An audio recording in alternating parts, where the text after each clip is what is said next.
सूचना र ज्ञान होइन, जानकारीलाई नै अहिले हामी ज्ञान ठानिराखेको छौँ। सूचना त यति धेरै कति आउँछन्, बाढी आउँछ सूचनाको, त्यो सबै सूचना ज्ञान होइन। कतिपय अवस्थामा त त्यो डिस्टर्बेन्स हो, नोइज हो। अन्नेसरी सूचनालाई त हामी कम्युनिकेसनमा नोइज भन्छौँ, होइन त? भनेपछि धेरै जसो सूचनाहरू त फेरि यो सूचनाको एउटा प्याराडक्स नै के छ, हजुर पनि कम्युनिकेसनको विद्यार्थी, हजुरलाई पक्कै थाहा छ। सूचनाको एउटा प्याराडक्सै के छ भने यो सोसाइटीमा जति कन्ज्युम हुन्छ नि त्योभन्दा बढी प्रोड्युस हुन्छ, बढी चाहिँ उत्पादन भइदिन्छ, होइन? त्यस कारणले त्यो उत्पादन भएको जम्मै सूचना हामी लिन थाल्ने होइन। यो हजुरले सोध्नु भएको जुन स्वतन्त्रताको कुरा थियो त्यस्तै हो। हामीले यो डिस्टिङ्ग्विस गर्न सक्नुपर्छ। यो सिमिलर कुराहरूलाई एउटै ठान्दिएर स्वतन्त्रता र स्वच्छन्दतालाई एउटै ठान्ने, अनि अवसर र दाउलाई एउटै ठान्ने, हित र स्वार्थ। हित भनेको आफ्नो भलो चाहना सबैले पायो, तर स्वार्थ हुन, सेल्फिस हुन त भएन नि, राम्रो कुरो होइन नि त। जति पनि हामीले एकदमै प्रेमिल कविहरू देखेका छौँ, लेखकहरू देखेका छौँ, उहाँहरूको कविताले, लेखले चाहिँ मान्छेलाई प्रेममै परिराखौँ जस्तो बनाउँछ, तर उहाँहरूको जीवन हेर्दाखेरि चाहिँ ओहो भयानक हुँदो रहेछ भन्ने महसुस गराउँछ। अब यो प्रश्न सिधै हजुरलाई नै, हजुरको जीवनमा के छ वास्तविकता? अब म यसको उत्तर कसरी दिन चाहन्ला भनेदेखि त्यो हिरा मात्रै चम्किन्छ जुन राप र तापबाट गुज्रेको हुन्छ, होइन? नत्र राप र तापबाट नगुज्रिएकोले सायद लेखकै पनि भन्दैन। र त्यो चाहिँ सिम्प्याथी मात्रै होइन, आफैलाई जब मान्छे केही खालका समस्याहरूबाट, केही खालका अवसरहरूबाट, केही खालका सन्तुष्टिहरूबाट जे लेभलको भए पनि गुज्रिएको हुँदैन भनेदेखि उसले त्यो जीवनलाई चरम रूपमा अनुभूत गरेको पनि हुँदैन। त्यो जीवनलाई जसले चरम रूपमा अनुभूत गरेको हुन्छ धेरै जसो केसमा सामान्यतया तिनै लेखक बन्ने हुन्। सम्बन्धलाई जोगाउने रहर हर कोहीलाई हुन्छ यहाँ, अनि सम्झाउनको लागि थाती पनि लामो, सम्झिने मन चाहिँ साह्रै कम। समस्या अरूको होस् त समाधान हामीसँग हजारौँ छन्, अनि आफ्नो समस्याको समाधान खोज्नलाई हामी आफैले आफैलाई पनि खोज्न सक्दैनौँ। बडो असमञ्जसको समयमा छौँ हामी। सुन्दर देखिनु छ, शान्त देखिनु छ, सफल पनि हुनु छ, अनि अझ मैले आफूले आफूलाई सफल भन्दा मलाई अरूले सफल भनिदिनु छ, अरूले खुसीको एउटा ट्याग लाइन लगाइदिनु छ, मलाई वाह भनिदिनु छ। भित्रभित्र म कति खुसी छु छुइनँ त्यो मलाई थाहा छैन। यो यथार्थ है। अब यथार्थको कुरा गर्दै जाँदाखेरि भन्नुहुन्छ सिकेकै यस्तै हामी दुःख गर्न जन्मेका मान्छे, कति जुनी पार गरेर पाएको यो मानव जुनी, अनि दुःख नगरी हुन्छ, सङ्घर्ष नगरी हुन्छ, कष्ट नकाटी हुन्छ, कसरी भगवानको नजिक हुने? भगवानको नजिक हुन दुःखै गर्नुपर्छ। अनि त्यो भगवान हामी कहाँ भेट्छौँ? मन्दिरमा, मस्जिदमा, कहाँ? पुस्तकमा, कि आजभोलि चलचित्रमा, कि टेलिभिजनभित्र, कि त्यो टिकटकको सानो सानो सर्ट्समा भगवान हामी कहाँ भेट्छौँ? त्यो भगवानलाई भेट्न के गर्ने? खुसी रहने, मनलाई खुसी बनाउने। अब खुसी बनाउने बहानाको कुरा गर्दै जाँदा म मात्रै खुसी भएर चल्ला र संसार, परिवार, जिन्दगी, सम्बन्ध नचल्ला। अनि यो खुसी बनाउने बहानामा म आफूले आफूलाई बिर्सेर अरूलाई खुसी बनाउन लाग्दा कतै चुक्छु। अरूलाई खुसी बनुन् कि नबनुन् भनेर छोड्दा म स्वार्थी बन्छु। गाह्रो छ समय है हाम्रो। गर्ने चाहिँ के त? सिक्ने कसरी? कसले सिकाउँछ? हर कोही शिक्षक यहाँ, हर कोही गुरु यहाँ। साँच्चीकै गुरु चाहिँ कहाँ हो त? कसरी भेट्ने? आज कुरा गरौँ है। किनकि समय यस्तो चल्दैछ जहाँ आफूले आफूलाई बुझाउन छोडेर हामी हर कोहीलाई बुझ्ने प्रयासमा छौँ। सिकाउन छोडेर अरूलाई सिकाउँछौँ। म मेरो कमजोरी लुकाउनैतिर लाग्छु नि, किनभने अरूको अगाडि त म सधैँ डरो बन्नु छ नि त। यो कमजोरी म एक्लै बसेर केलाउन थालेँ भने मैले सायद समाधान त्यहीँबाट निकाल्छु होला। आज सिकाउने कुरा गरौँ। यो सिकाउने कुरा गर्दा ससाना भाइ बहिनीलाई सम्झिन्छु। अनि हामीले पछाडिबाट गर्ने कमेन्ट छ, के सिकोस् त बिचारा, कसले सिकाओस् त, घरको ताल हेर न, आमा बाबाको ताल हेर न। यस्तै कुरा सुन्छौँ हामी। ती आमा बाबुलाई कसले सिकाउने, कसले पढाउने, पढ्ने कुराभित्र के पर्छ? आज कुरा गरौँ। किनकि म जे सिक्दैछु नि त्यो मेरो लागि मात्रै होइन, मभन्दा पछि कयौँ पछि आउने ती सन्ततिहरूले पनि भनुन् कुनै दिन यस्तो थियो मेरो त्यो परिवारमा, त्यो सिक आज पनि म लिएर हिँडिरहेको छु। एउटा शब्द छ नि लिगेसी। त्यो लेगेसीभित्र धेरै चिज पर्छ। आज चरित्रको कुरा गरौँ, संस्कारको कुरा गरौँ, संवादको कुरा गरौँ, अनि शिक्षाको कुरा गरौँ। पुस्तकभित्र सीमित रहने शिक्षा होइन, जीवनलाई जिउने शिक्षाको कुरा गरौँ, किनकि आज हामी साँच्चीकै सुन्दर कुरा गर्दैछौँ। नमस्कार, स्वागत छ प्रस्तुति रियल स्टोरी टाइममा। म जुनुश्री न्यौपाने। सदा चाहिँ आज पनि हामी उपस्थित छौँ यस्तै एउटा नयाँ कथा लिएर, कथाभित्रको कथा, जुन कथा सुनिनुपर्छ, सुनाउनुपर्छ, तर सुनिएको छैन, सुनाइएको छैन, कतै लुकाइएको छ अनि दबाइएको छ। कारण के? सायद यथार्थ बाहिर आउँछ भनेर कि त्यो यथार्थलाई आज निकालौँ। यानि कि कथाभित्रको कथामा चिरफार आज हामी आफूले आफूलाई कसरी चाहिँ साँच्चीकै मान्छे बनाउने, अनि यो मान्छे बनिसकेपछि मैले वरिपरिका अरूलाई कसरी मान्छे बनाउने, त्यो कुरा गर्दैछौँ। हामीसँग विशेष व्यक्ति हुनुहुन्छ। आज हामीसँग हुनुहुन्छ श्रेष भण्डारीज्यू, जसलाई चाहिँ अथर र एडिटर मैले दुईटा शब्द जोड्छु, तर त्योभन्दा बाँकी शब्दको लागि चाहिँ मैले यहाँहरूलाई नै जिम्मा दिएँ, किनकि उहाँसँगको कुराकानी विशेष पक्का पनि रहन्छ। उहाँले दिने सिक चाहिँ मेरो लागि मात्रै होइन, यहाँको लागि मात्रै होइन, सबैको लागि पक्कै पनि काम लाग्ने कुरा छ। उहाँको लामो अनुभवले आज बताउँदैछ आफूले आफूलाई सिकाउन कहिले ढिला हुँदैन, सिक्नुपर्छ। आउनुहोस्, उहाँलाई स्वागत गरौँ। सर नमस्कार। नमस्ते। हजुरलाई स्वागत छ प्रस्तुतिमा। धन्यवाद। आजको यो समयको लागि, पलको लागि, साथको लागि फेरि पनि रियल स्टोरी टाइमको तर्फबाट हजुरलाई वेलकम टु दिस सो। एकदमै धन्यवाद, आभारी छु। यो आभार प्रकट गर्नु पनि ठुलो कुरा भन्नुहुन्छ नि। हजुर हो, पक्कै हो। किनभने हामीले जोसुकैबाट पनि केही न केही सहयोग सपोर्ट लिएको हुन्छौँ। त्यो सहयोग सपोर्ट प्रति कृतज्ञ हुन सक्नु चाहिँ एउटा राम्रो पक्ष हो। हुनु पनि पर्छ कृतज्ञ। त्यसो भएर आभारको महत्त्व छ, विशेषै महत्त्व छ है। अनि तर हामीमा धेरैमा भएको ठुलो समस्या, हामी अरूलाई चाहिँ राम्रो भन्न सक्दैनौँ नि, आभार प्रकट गर्न बहुत गाह्रो मान्छौँ।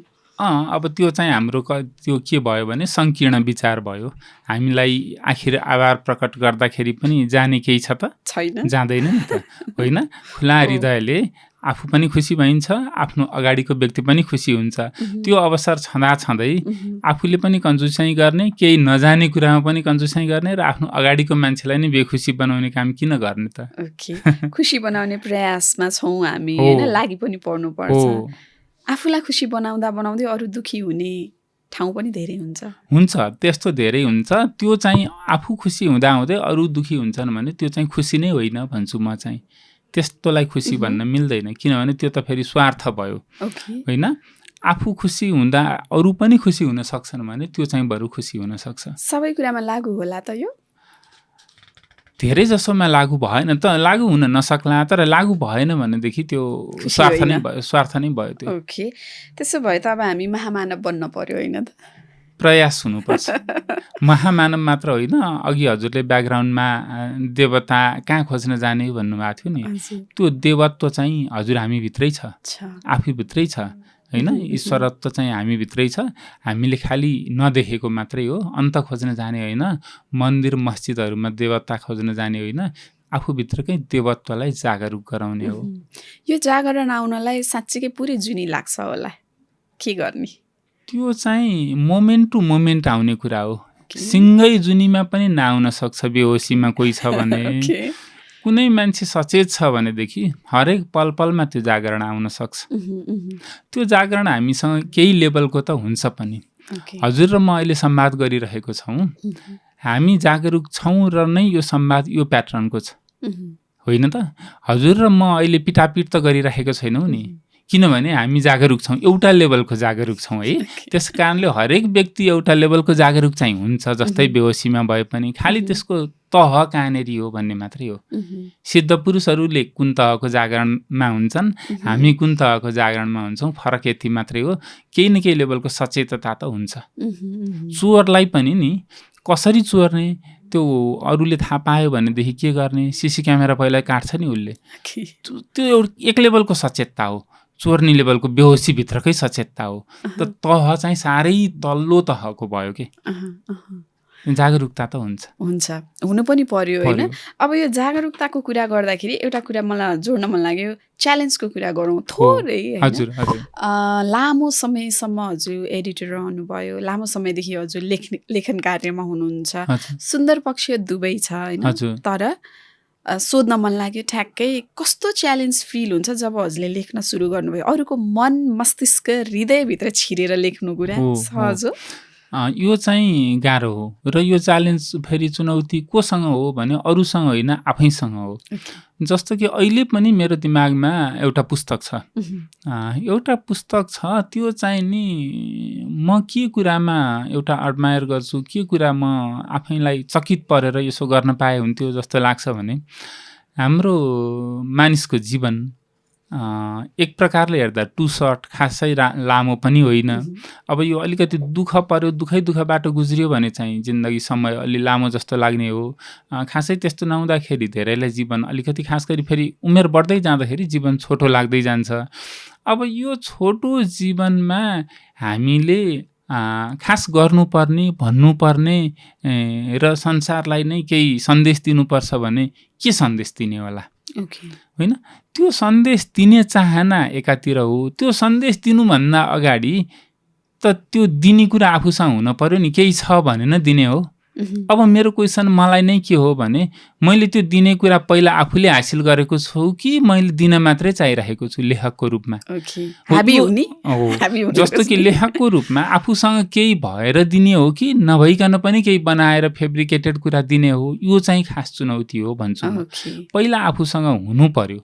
त दिने कुरा त त्यसपछिको कुरा मात्रै हो। त्यस कारणले पहिला त यो वास्तविकता के होला, संसारको रहस्य के होला, समयको रहस्य के होला, होइन, हरेक व्यक्ति प्राणीहरूको रहस्य के होला भन्ने कुरा सोच्दा बुझ्दाखेरि नै जिलिमिली दङ्ग पर्नु छ। तैपनि यसैबाट केही छामछुम गरेर, केही ज्ञान हासिल गरेर यसो चाहिँ होला भन्ने लागेको कुरा र आफ्नो विवेकले पर्गेलेको, विवेकले सत्य ठहराएको कुरा चाहिँ दिने प्रयास हुन्छ। यो नै खास चुनौती हो। दिनुभन्दा चुनौतीपूर्ण चाहिँ लेखकको लागि के हो भने बुझ्नु हो भन्छु म चाहिँ नि। पहिला आफूसँग हुनु चाहिँ चुनौती हो, दिनु चाहिँ त भाषा भएपछि सामान्य रूपमा केही न केही भन्न सकिन्छ, केही न केही गफमा, होइन, अल्झाउन सकिन्छ। हामी गफ गर्न फेरि एकदम माहिरै छौँ, होइन? हाम्रो पेसा नै कम्युनिकेसन हो, गफमा चल्छ, होइन? अब प्रश्न मैले हजुरलाई अरू गर्नुभन्दा पनि मलाई अलिकति ठ्याक्कै कुरा गर्न मन लागेको हजुरको यो पुस्तक समय सूत्रको कुरा गर्न मन लाग्यो थोरै। मैले रिभ्यू दिँदाखेरि पढेर आएपछि त जसले नि भन्छ भन्ने कमेन्ट आउँछ, हजुरबाटै सुन्न चाहेँ मैले, के छ यो समय सूत्रभित्र? यो चाहिँ इट्स अल अबाउट टाइम, समयको बारेमा हो। म पहिलादेखि सानो बाल्यकालदेखि नै आफूमा आइरहेको चेन्जलाई चाहिँ एकदमै नोटिस गर्थेँ कि आफूमा आइरहेको सानो सानो चेन्जहरूलाई नोटिस गर्थेँ। म बच्चामा हुँदाखेरि कस्तो खालको थिएँ, अलि ठुलो भएपछि मेरो मनमा के बिहेभियरहरू आयो, टिन एजमा म कस्तो मानसिकताबाट गुज्रेँ, होइन, अहिले म के सोचिरहेको छु, मैले मेरो प्यारेन्ट्सहरू, फोर फादरहरूलाई, होइन, बुवा हजुरबुवाहरूलाई कसरी सोच्थेँ, अब मैले आफ्नो अहिले नानी बाबुहरूलाई, छोराछोरीहरूलाई कसरी सोच्छु भनेको म टाइमलाई चाहिँ डिफ्रेन्ट डाइमेन्सनबाट एउटा बुझ्न, पर्गेल्न म प्रयास गरिराख्थेँ। त्यो प्रयासको सिलसिलामा मलाई यसको बारेमा एउटा किताब नै किन नलेख्ने भन्ने खालको लाग्यो।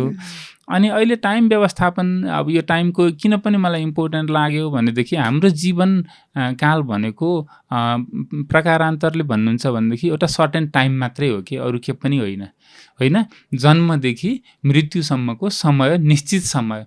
त्यो समयमा न कसैले 1 सेकेन्ड थप्न सक्नेवाला छ, न कसैले 1 सेकेन्ड झिक्न सक्नेवाला छ।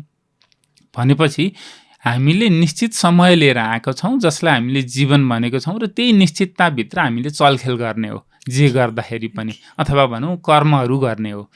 भनेपछि त्यति इम्पोर्टेन्ट त्यो जीवन नै टोटल डिफाइन गर्ने कुरा केही छ, गाइड गर्ने कुरा केही छ भने त्यो टाइम छ। त्यो टाइमको बारेमा त बुझ्नुपर्छ भनेर खोज्दै बुझ्दै जाँदाखेरि धेरै इन्ट्रेस्टिङ फ्याक्टहरू आयो। हामीले सामान्यतया समय भनेको त एउटा घडीको टिकटिकलाई अथवा मोबाइलले, कम्प्युटरले जनाउने कुरालाई मात्र हेरेका थियौँ। त्यसो होइन रहेछ। हाम्रो बडीले पनि बायोलोजिकल टाइम पनि हुँदो रहेछ, होइन, अर्को फेनोमेनल टाइम पनि हुँदो रहेछ, साइकोलोजिकल टाइम, मनले सोच्ने, हाम्रो एउटा घडीमा एउटा चलिरहेछ, मनले अर्कै सोच्ने टाइम हुँदो रहेछ। भनेपछि यस्तो डिफ्रेन्ट डाइमेन्सनहरू टाइमको त बहुरूप पो हुँदो रहेछन्। त्यो चाहिँ तपाईँको गीतामा चाहिँ नि कृष्णले अर्जुनलाई चाहिँ बहुरूप विश्वरूप देखाए जस्तो टाइमका त अनेकौँ रूपहरू हुँदा रहेछन्। भनेपछि सबै कुरोको गाइड गर्ने चाहिँ टाइमै रहेछ भने ल यसको बारेमा त केही दिनुपर्छ भन्ने लागेर अनि मैले यसो दिने प्रयास गरे हो। अहिले पछिल्लोचोटि टाइम म्यानेजमेन्ट भनेर हामीले धेरैतिर किताबहरू पाउँछौँ अनि मलाई योसँग पनि हल्का भद्र खालको असहमति छ, विमति छ।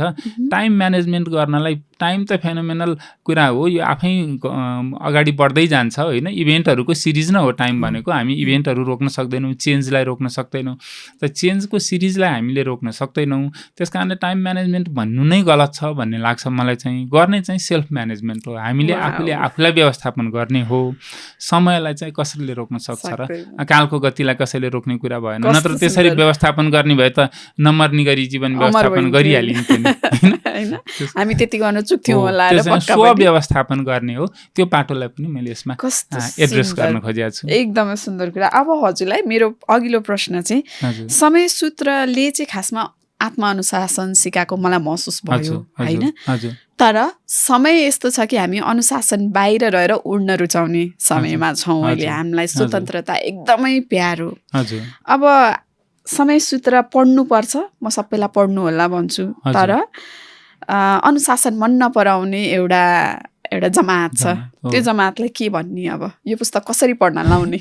यसो छ, यसमा म के भन्छु भन्दाखेरि हामीले केही कुराहरू, मैले अघिल्लो पुस्तक मेरो अहिले हजुरले गर्नु पनि हुन्छ होला, अठोट भन्ने एउटा किताब मैले गरेँ, मोटिभेसनल बुक। त्यसमा मैले एउटा फरक छुट्याउँ भन्ने टाइटल दिएको छु। त्यो फरक चाहिँ हामी एउटा मोडर्न सोसाइटीमा अहिले एउटा एजुकेटेड भयौँ हामी भनेर, एकदम शिक्षित भयौँ, चेतनशील भयौँ, बौद्धिक भयौँ भनेर आफूलाई भनिराख्दाखेरि केही कुराहरूमा हामीले विभेद पर्गेल्न नसकेको जस्तो मलाई महसुस हुन्छ। त्यसको म हजुरलाई एक दुईवटा उदाहरण दिने जमर्को गर्छु। जस्तो कि हजुरले यही सोध्नु भएको प्रश्नमा स्वच्छन्दता र स्वतन्त्रता, म दुईटा शब्द नेपालीमा कोइन गर्न थालेँ। स्वतन्त्रता, फ्रिडम भन्ने कुरो चाहिँ एउटा लेभलको इन्जोय गरिने कुरा हो होइन। कुनै बन्धनबाट पराधीन नहुनु, स्वाधीन हुनु चाहिँ स्वतन्त्रताको कुरा हो भने स्वच्छन्दता भनेको चाहिँ मन लागि गर्ने कुरा हो। जसो आफूलाई मन लाग्छ त्यसै गर्ने कुरा चाहिँ स्वच्छन्दता हो।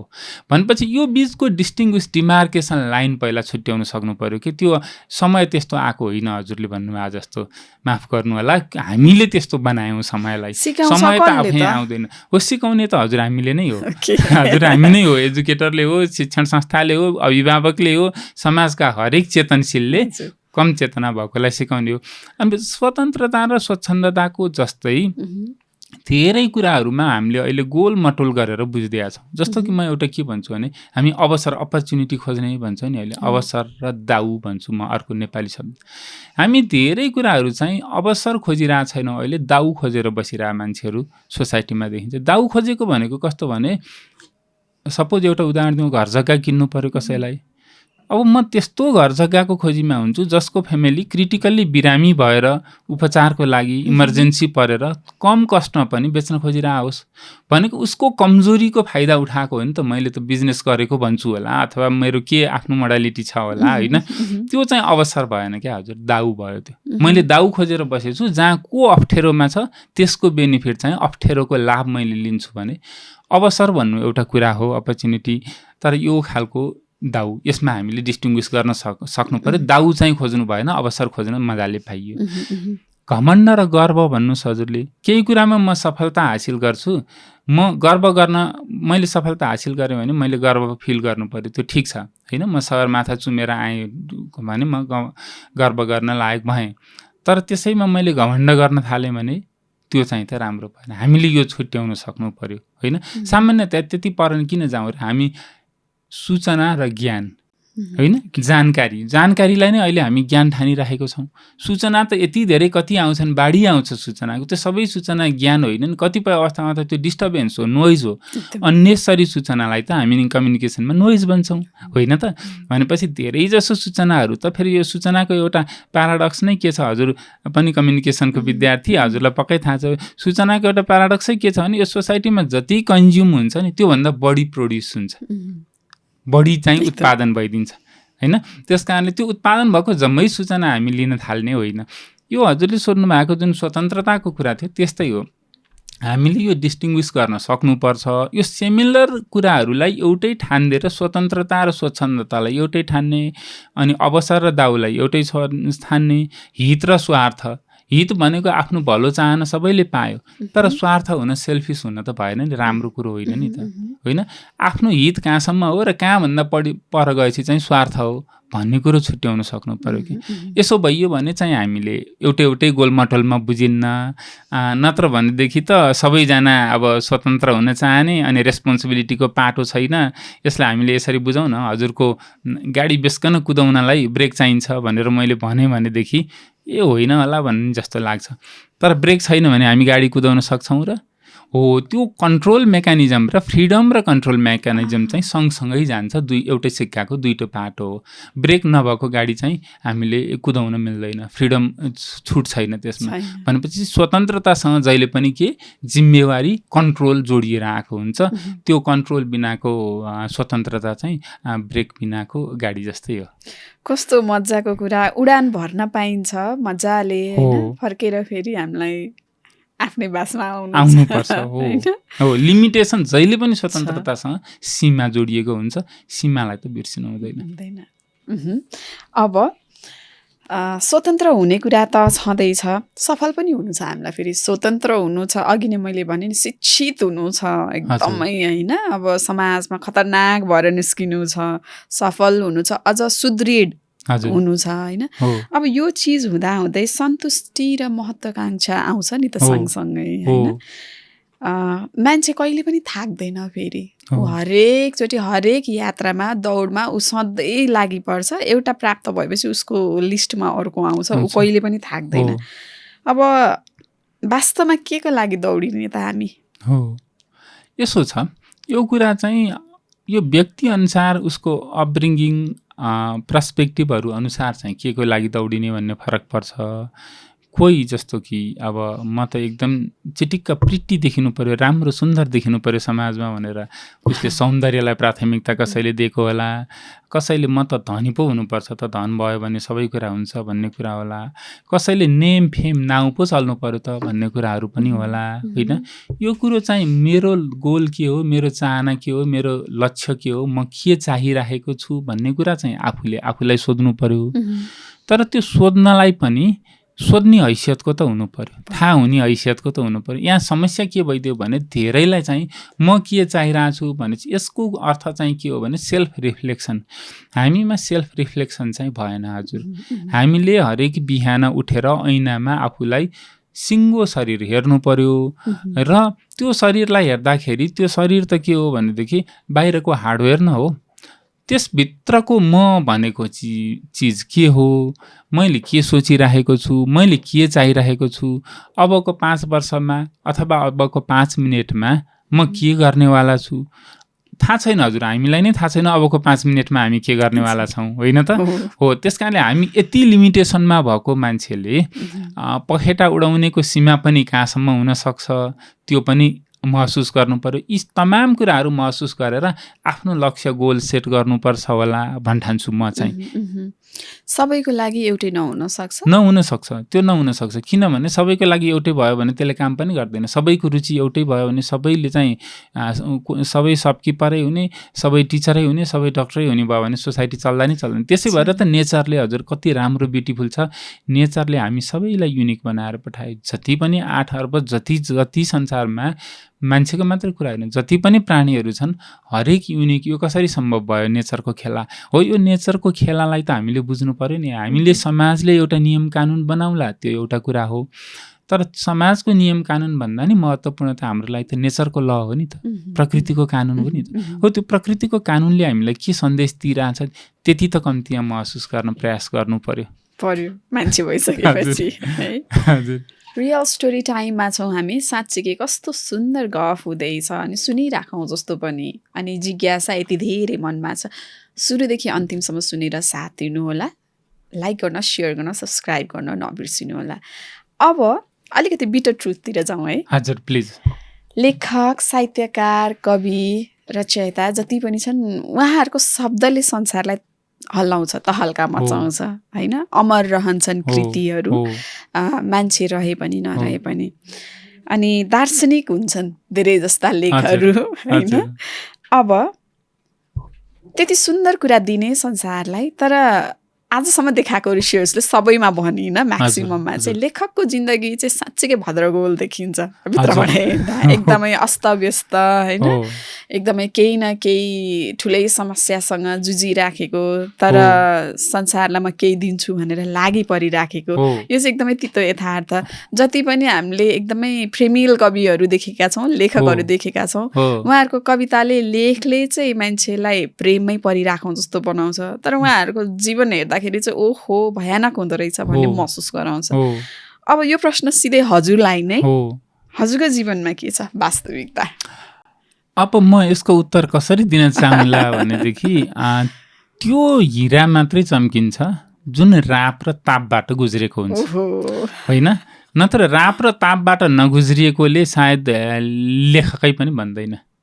र त्यो चाहिँ सिम्प्याथी मात्रै होइन, आफैलाई जब मान्छे केही खालका समस्याहरूबाट, केही खालका अवसरहरूबाट, केही खालका सन्तुष्टिहरूबाट जे लेभलको भए पनि गुज्रिएको हुँदैन भनेदेखि उसले त्यो जीवनलाई चरम रूपमा अनुभूत गरेको पनि हुँदैन। त्यो जीवनलाई जसले चरम रूपमा अनुभूत गरेको हुन्छ धेरै जसो केसमा सामान्यतया ती नै लेखक बन्ने हुन्। त्यस कारणले म पनि केही न प्रकारको उसबाट गुज्रिन होला भन्न चाहिँ सक्दिनँ। अब त्यो चाहिँ एक्सपोजै गर्ने भन्ने लेभलको इभेन्टहरू, इन्सिडेन्टहरू के हुन् त्यो भन्न थाहा नहोला होइन, नोटिस नहोला, तर अलिकति जीवनलाई थरोली अब्जर्भेसन गर्ने कुराहरू चाहिँ केही न केही इन्सिडेन्टहरूले, केही न केही उहरूले दिएकै हुन्छ, पक्कै दिएको हुन्छ। भनेपछि मैले कतै पढेको चोट नखाएको र धोका नखाएको मान्छेले लेख्न सक्दैन भन्ने सुनाइदिनु हो त यो? अब सबैमा त्यो नलाग्ला, सबैमा, तर सामान्यतया त्यो नै जीवनलाई चरम रूपमा अनुभूत गर्ने भने नि मैले हजुरले भन्नुभयो ल्याङ्ग्वेज र यो लगभग एउटै नै सेन्स दिन्छ होला। त्यो चोट खानु, धोका खानु भनेको नि चरम रूपमा अनुभूत गर्नु नै हो। फरक छ नि होइन, परिधि फरक हुन सक्छन्। हो, एकै किसिमको चोट र धोका नहोला, फरक खालको होला होइन। अथवा कतिमा यसो पनि हुन सक्ला जस्तो कि अब इमेजिनेसनै मात्रै पावर हाई भएर पनि मैले कल्पना क्षमताकै कारणले पनि कतिले गर्नुभएको पनि हुनसक्छ। म यो भन्दिनँ कि सबैको लेखकहरूको उसमा चाहिँ ट्रेजिड उयो होला भन्ने। अब यस्तो हुन्छ, हामी मानव भइसकेपछि हजुरको सबैले हाम्रो त अब नजिकै पशुपतिनाथको मन्दिर बागमती, त्यहाँ गएर एक दिनमा हजारौँ लाखौँ मान्छेहरूले त्यहाँ लास चलाइराखेको दृश्यहरू देख्नुहुन्छ नि त। तर त्यो दृश्य देखेपछि सबैजनालाई त्यो एउटा श्मशान वैराग्य भन्छ क्या, सबैलाई त्यो श्मशान वैराग्य आउँछ भन्ने पनि छैन, अथवा त्यो वैराग्यले दीर्घकालीन रूप धारण गर्छ भन्ने पनि छैन। कतिलाई त्यो देख्दा नर्मलै लागिसकेका पनि हुनसक्छ। भनेपछि जीवनका घटनाक्रमहरूलाई कसले कुन रूपमा ग्रहण गर्छ र कुन रूपमा अभिव्यक्त गर्छ भन्ने मात्रै फरक हो। अब लेखक कविहरूले सामान्यतया अलि गम्भीर रूपमा ग्रहण गर्नुहुन्छ र तदनुरूपै अभिव्यक्त गर्नुहुन्छ भन्नेसम्मको सामान्य बुझाइ हो। त्यो सबै चाहिँ शब्दमा निस्किन्छ, अनि त्यो निस्किसकेको शब्द अरू कसैको मनमा गएर बस्छ, फेरि त्यहाँ गएर बस्छ। हो, अब यो त यसरी नै सृष्टि चल्ने खालको चलिरहेछ। यो चाहिँ इकोलोजी नै यसरी नै चल्छ, विचारहरूको इकोलोजी, शब्दहरूको, तर्कहरूको, भावनाहरूको, यसमा भावनाहरू सम्मै जान्छ। गर्दाखेरि के हुन्छ भने आफ्टर अल मैले लेखेको बुक, मैले भनेको शब्द, हजुरले बोल्नु भएको शब्दले हामी समग्र रूपमा हेर्दाखेरि, अनि त्यो उपनिषदहरूले भन्छ पूर्णमद पूर्णमिदम पूर्णात् पूर्णमुदच्यते भन्ने, सबै समग्रमा हामी एकै हुन आउँछौँ कि एकाकार हुन आउँछौँ बृहत रूपमा हामीले सोच्ने हो भनेदेखि। किनभने मेरो इनर्जी, तपाईँको इनर्जी इन्टरकनेक्टेड छ। हामी एक अर्काको सह अस्तित्वमा नै समग्र अस्तित्व सम्भव भएको छ। त्यसरी बृहत रूपमा जान्छ यो फेरि। भेरिफाइड भयो हजुरको स्टेटमेन्ट।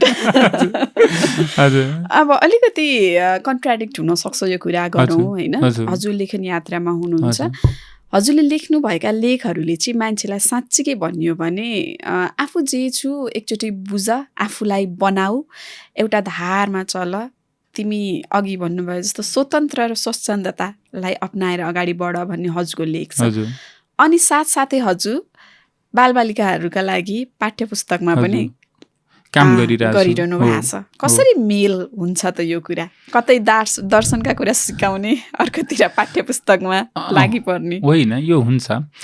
आफ्टर अल हामीले दिन खोजेको हाम्रै पुस्तालाई, यो हामीभन्दा अगाडिको पुस्तालाई, नयाँ पुस्तालाई दिन खोजेको कुरा के हो त भन्दाखेरि जीवनलाई सकेसम्म सरल, व्यवस्थित, सन्तुलित र सन्तुष्टिपूर्ण बनाउन खोजेको। सबैले चाहेको त्यही नै कुराहरू हो।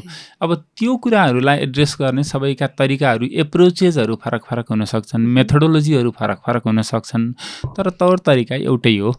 जस्तो कि दार्शनिक भनेको हामीले सोचिरहेको चाहिँ के भने एउटा बिग खालको, हामीले हाम्रो सोचाइको दार्शनिक चाहिँ कस्तो भने बुढो पुरानो लामो दारी पालेको एकदम ओल्ड सोक्रेटसहरू जस्तो लागेर, प्लेटोहरू जस्तो लागेर त्यस्तो मात्रै दर्शन होइन। एउटा बालकले सामान्य खेलौनाबाट दिने हाँसो खुसी होइन, खेलौना खेल्दाखेरि र उसको त्यो खेलौना भत्किँदाखेरि उसको मुखाकृतिमा झल्किने भावचित्रहरू पनि दर्शनकै पाटो हुन्। त्यस कारणले अब यो ठुलो दर्शन लगेर बालबालिकाको कोर्समा कसरी घुसाउनु भयो भन्ने कुरा केही छैन।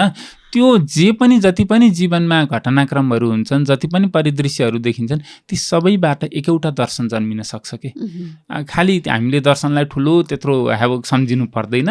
ती हरेक कुरा, साना साना कुराहरू जीवन दर्शनकै पाटा हुन्। त्यस कारणले कुन लेभलकोलाई कुन दर्शन दिने भन्ने मात्रै कुरा हो।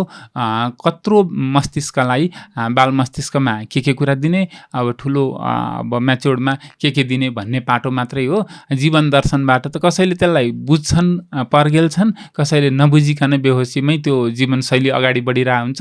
दर्शन बिना त के नै चलेको हुन्छ र सबै कुरामा एकौटा दर्शन निकाल्न सकिन्छ नि, फिलोसोफी निकाल्न सकिन्छ हैन, सबैमा छ। अब प्रश्न गरे टिनेजर्सलाई लिएर, स्पेशली मैले ठ्याक्क नामै लिइहालेँ हैन। हजुर, सिकाउनु पर्ने टिनेजरलाई कि टिनेजरको बाबा आमालाई छ त दर्शनका कुरा? ल भन्नुहोस्। दुइटैलाई छ। बढी र घटीको तुलना त बढी त अभियसली टिनेजरहरूले सिक्नु पर्यो, किनभने उहाँहरूसँग सिक्ने टाइम छ। अब मसँग फेरि यसको यही टाइम बुकसँग, समय सूत्रसँग म रिलेट गर्न के चाहेँ भने, यो समयको एउटा तरिका के हुँदो रहेछ भने, नयाँ पुस्ता जो कम उमेरको छ, सपोज टिनेजर भन्नुभयो हजुरले, टिनेजरहरूसँग चाहिँ उनीहरूको विगत धेरै छैन नि त। अब लगभग 10, 11, 12 वर्षको मात्रै विगत छ। सम्झिन सक्ने विगत त 7 वर्ष जतिको मात्रै छ, अथवा 7-8 वर्षको छ होइन। त्यस कारणले उहाँहरूसँग के छ भने ठुलो फ्युचर छ। उहाँहरूले समयको कल्पना गर्दाखेरि पनि अब यो समयको हिसाबले चाहिँ हाम्रो विगत पास्ट भनेको चाहिँ अनुभव हो भनेदेखि फ्युचर भनेको चाहिँ कल्पनाहरू हो कि होइन। अनि अहिलेको रियल टाइम मोमेन्ट अनुभवहरू मात्रै प्रेजेन्ट हो। अहिले तपाईँ र म बसेर गरिरहेको कुरा गर्दा जे अनुभव भएको छ त्यो चाहिँ प्रेजेन्ट हो। अनि हाम्रो स्मृतिमा जे सङ्ग्रह भएको छ विगत जति पास्ट हो र कल्पना जति फ्युचर हो। भनेपछि अब टिनेजरसँग त्यति लामो अनुभव छैन नि त। त्यति लामो अनुभव नभएपछि उहाँहरूसँग के छ, इमेजिनेसन, कल्पना बढी छ, योजनाहरू छन्, कल्पनाहरू छन् भविष्यका लागि होइन। त्यस कारणले उहाँहरूलाई दिने ठाउँ, स्पेस धेरै छ। त अभिभावकहरूसँग अभियसली टिनेजरको भन्दा समय कम छ, उहाँहरूसँग अनुभव छ, केही नै खालको अनुभव छ। त उहाँहरूलाई सिकाउने कुराहरू चाहिँ नि अलिकति हुँदै नभएको त होइन, आवश्यक छ, तर किनभने उहाँहरूले त टाइम गइसकेको छ नि त। त्यसो भएर टिनेजरको तुलनामा त्यो कारणले कम छ भन्छु कि म टाइमसँग एसोसिएट गरेर हामीले यसरी बुझ्न सक्छौँ होला। टिनेजरलाई सिकाउनु पर्ने कुरामा 1-2वटा कुरा गर्न चाहेँ मैले। आज हामी खुलस्त कुरा गर्दैछौँ होइन। टिनेजरले कुनै पनि घरमा नानी बाबुले यस्तो होइन नि मम्मी अथवा यस्तो होइन नि बाबा भन्दाखेरि त मलाई सिकाउने भन्ने एउटा हो। अर्को यस्तो पनि हुँदो रहेछ, खै हाम्रो पालामा त यस्तो भएन भन्ने अर्को। र अर्को एउटा चाहिँ छोराछोरीले जे भने पनि हो त नि है, हामीलाई त के थाहा छ र, हाम्रो बेला के थियो र भनेर मान्ने। अब यो 3टा क्याटेगोरीको पेरेन्ट्सले हुर्काउने छोराछोरी भोलि चाहिँ राष्ट्रको लागि निर्माण हुँदै जाने एकदम सफल सबल नागरिक, गाह्रो कसलाई त? अब यसमा चाहिँ हजुरले टच गर्न खोज्नु भएको कुरा चाहिँ केमा आउँछ भने गुड प्यारेन्टिङ, असल अभिभावकत्व भनेकै के हो भन्ने प्रश्न प्रकारान्तरले हजुरले सोध्नु भएको प्रश्न त्यसरी आउँछ। यसमा अलिकति वेस्टतिर केही खालको अब हाम्रो इस्टको चाहिँ फेरि अर्कै आइडियोलोजी हो, अर्कै फिलोसफी हो, त्यसमा अहिले समय भयो भने हामी चर्चा गरौँला। वेस्टतिर चाहिँ खास गरी रिसर्चहरू भएर यसको अलिकति 3-4 क्याटेगोरी नै बनाएको रहेछ। कुन चाहिँ गुड प्यारेन्टिङ हुन्छ भन्दाखेरि यसमा बेसिकल्ली 2टा पोइन्टहरू चाहिँ इन्डिकेटिङ पोइन्टहरू चाहिँ के हो भनेदेखि एउटा फ्रिडम भर्सेस तपाईँको कन्ट्रोल भने पनि हुन्छ, लभ एफेक्सन भर्सेस रेस्पोन्सिबिलिटी भने पनि हुन्छ। हामीले बच्चाहरूलाई एकदमै लाड प्यारमा हुर्काउन पनि सक्छौँ, जे भन्यो त्यही दिने, माग्नेको कुराहरू सबै प्रोभाइड गरिदिने। त्यसले के हुनसक्छ भने बच्चाहरू भविष्यमा गएर कमजोर हुने र अथवा जिद्दी हुने, जे पनि उसलाई त्यही नै चाहिने, होइन, सजिलै एक्वायर गर्ने, प्रगति नगर्ने, यस्तो बानी लाग्न सक्छ एकातिर, होइन। अनि अर्कोतिर हामीले बच्चाहरूलाई के गर्छौँ भनेदेखि तपाईँले भन्नुभएको कुरोमा असाध्यै कन्ट्रोल गर्ने, होइन। असाध्यै कन्ट्रोल गर्दाखेरि बच्चाहरू के हुने भने सप्रेस्ड हुने, उनीहरूको मनोभावनाहरू राम्ररी विस्तारित, जति क्षमता हो त्यो क्षमता विस्तारित नहुन सक्ने, यो खालको हाम्रो कन्ट्रोलिङ प्यारेन्टिङले त्यो खालको गरिदिन सक्ने जोखिम हुन्छ। त यसको बेस्ट सोल्युसन चाहिँ के हो त भन्दाखेरि बेस्ट सोल्युसन चाहिँ तपाईँको मिक्स्ड खालको, भनेको मतलब फ्रिडम र माया र दायित्व भनौँ न, अनुशासन, यो बिचको चाहिँ नि दुईटैको सन्तुलित अभिभावकत्व चाहिँ सबभन्दा बेस्ट हो। हामीले माया पनि दिनुपर्ने ठाउँमा र कहाँनेरि हो त्यसको परिधि कन्ट्रोल गर्नुपर्ने, अनुशासन सिकाउनु पर्ने ठाउँमा अनुशासन पनि सिकाउन सक्नु पर्यो। यसो भयो भने चाहिँ हामीले त्यो बच्चाको ग्रो राम्ररी हुन्छ। नत्र भने अनुशासनमै मात्रै सधैँ राख्न सक्ने, जे गरेको पनि नहुने कि तिमीले सुज राखेको पनि भएन, जुत्ता राखेको पनि भएन, झोला राखेको पनि भएन, केही गरेकै भएन भनेर कन्ट्रोल मात्रै गर्न खोज्ने, पढेको पनि भएन, जति मार्क्स ल्याए पनि पुगेन, इत्यादि कुराहरू कन्ट्रोलिङ हुँदाखेरि पनि बच्चाको ग्रोथ राम्रो हुन सक्दैन। अब त्यो इन्डल्जिङ खालको जहिले पनि लाड प्यार मात्रै देखाउने कुराले पनि राम्रो हुन सक्दैन हो। त्यस कारणले त्यो ब्यालेन्स चाहिँ हजुरले अघि भन्नुभयो नि, प्यारेन्ट्सलाई नै सिकाउनु पर्छ कि भने प्यारेन्ट्सले सिक्नुपर्ने कुरा चाहिँ यो हो। फेरि सिकाउने कसले? अब हजुरहरू जस्तो पुस्तक लेख्ने त हातमा गन्न लायक व्यक्ति मात्रै हुनुहुन्छ, साँच्चीकै सिकाउनु पनि जरैदेखि चाहिँ कसले गर्नुपर्ने? पछिल्लोचोटि मैले हाम्रो विद्यालयहरूमा किताबहरू जाने क्रममा, उहाँ विद्यार्थीहरूसँगको इन्टरेक्सनको क्रममा विद्यालय प्रिन्सिपलहरूलाई उहाँहरूलाई मैले भन्ने गरेको छु कि शिक्षालय भनेको समाजका धेरै ठुला पिलरहरू हुन्, खम्बाहरू हुन्। उनीहरूले विद्यार्थीलाई सर्टेन फी लिए, त्यस कारणले सर्टेन आवर राखेँ, हाम्रो जिम्मा सक्यो, सर्टेन कोर्स पढाएँ भनेर मुक्त हुन मिल्दैन। उहाँहरूको दायित्व यदि भविष्यलाई साँच्चीकै राम्रो गर्नको लागि हामी त्यो सर्भिसको लागि हो, शिक्षण पेसाको लागि हो भनेर सोच्नुहुन्छ भनेदेखि त्यो अभिभावक शिक्षा पनि एउटा विद्यालयको पाटो बनिनुपर्छ भन्छु म चाहिँ नि, होइन। एउटा पाटो सानो बनिनुपर्छ जहाँबाट चाहिँ एड्रेस गर्न सजिलो हुन्छ। यो कुरा स्कुलहरू मार्फत लैजानलाई बढी सजिलो हुन्छ भन्ने लाग्छ मलाई, किनभने प्यारेन्ट्स त समहाउ स्कुलसँग त गएर त्यहाँ टच हुनुहुन्छ हो। त्यो टच हुने क्रममा उहाँहरूले अभिभावक भेलाहरूमा हुनसक्छ, यसरी गर्ने हो, यो तरिकाहरू हुन्छ। यही गुड प्यारेन्टिङकै कुराहरू भने प्यारेन्टिङका 4 बेसिक मोडलहरू पनि त सिकाइदियो भनेदेखि प्यारेन्ट्सहरूलाई यसो नि हुँदो रहेछ, मैले त बढी माया मात्रै गर्दो रहेछु, म त बढी कन्ट्रोल मात्रै गर्दो रहेछु, होइन, अथवा म त ब्यालेन्स्ड नेचरको नै रहेछु भन्ने कुरा त थाहा पाउनुहुन्थ्यो होला नि त। अब त्यसको पनि लेभल होला है। अघि नै हामीले अफ रेकर्डमा कुरा गऱ्यौँ नि, हजुरले अहिले जति भन्नुभएको कुरा त्यो हरेक अभिभावकलाई चाहिने कुरा हो हुन चाहिँ, अनि हरेक अभिभावकको भागमा नपर्न सक्छ यो कुरा। हाम्रो परिवेश हेरेर जस्तो ठुला भनिने विद्यालयहरूले गर्न सक्लान्, ससाना विद्यालयहरू, अनि ती ठाउँ जहाँ अभिभावकलाई महिना मरेपछि अब बच्चाको फी तिर्नु पर्यो भनेपछि प्रेसर हाई हुने, गाह्रो हुने स्थिति पनि छ चाहिँ, कसरी मिलाउने त? यसमा चाहिँ अलिकति हाम्रो टोटल एजुकेसनको प्याटर्नलाई कहाँ के एड्रेस गर्नुपर्ने हो भन्ने कुरालाई चाहिँ अलिकति राज्यले पनि थोरै ध्यान दिन सक्यो भने ठिक हुन्छ। अदरवाइज राज्यको मात्रै सबै कुरामा भर पर्ने कुरो पनि त्यति राम्रो होइन। हामी जस्तो कम्युनिकेटरहरू जो मिडिया थ्रुबाट पनि जान सक्यो, स्कुलहरूले पनि यही कुराहरूलाई बुझेर ओहो यसो गर्न सक्यो भनेर जति नै दुर्गमको विद्यालय भए पनि त्यहाँको कुनै पनि शिक्षकले, त्यहाँको कुनै पनि प्रधानाध्यापकले मानौ हाम्रो यही अहिलेको कन्भर्सेसन सुनिराख्नु भएको छ भनेदेखि आफ्ना विद्यार्थीहरूलाई, अभिभावकहरूलाई कुनै न कुनै बेला त आउनुहुन्छ, त्यति कुराहरू सम्झाउन त सक्नुहुन्छ नि त आफ्नो शिक्षक शिक्षिकाहरूलाई लगाएर भए पनि होइन त्यो कुरो चाहिँ आफ्नो सेल्फ अवेरनेस र सेल्फ मोटिभेसनमा पनि भर पर्छ। तर अलिकति दुर्भाग्य भन्नुपर्छ, हाम्रो अब दूरदराजका धेरै जसो सरकारी विद्यालयहरू चाहिँ जसोतसो घन्टा पुरा गर्ने, घन्टी सकाउने यो तरिकामा बढी चलिराख्नु भएको छ। कतिले त अब बिस्तारै गर्दै पनि हुनुहुन्छ, ग्रेजुअली ग्रोथ पनि हुँदैछ। त्यसैको लागि त हाम्रो यो संवाद हो, त्यसैको लागि त हाम्रो यो पहल हो।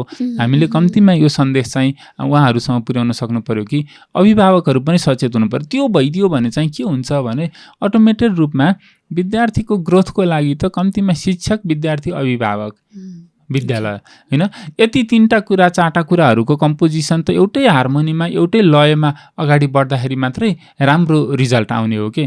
नत्र भनेदेखि त विद्यार्थीले त विद्यालयबाट भन्दा बढी त परिवार र समाजबाट सिकिरहेको हुन्छ। अनि त्यो विद्यालयको कुरा भन्दा परिवार र समाजको कुरा अर्को अन्यथा भइरहेपछि कसरी रिजल्ट राम्रो आउँछ त?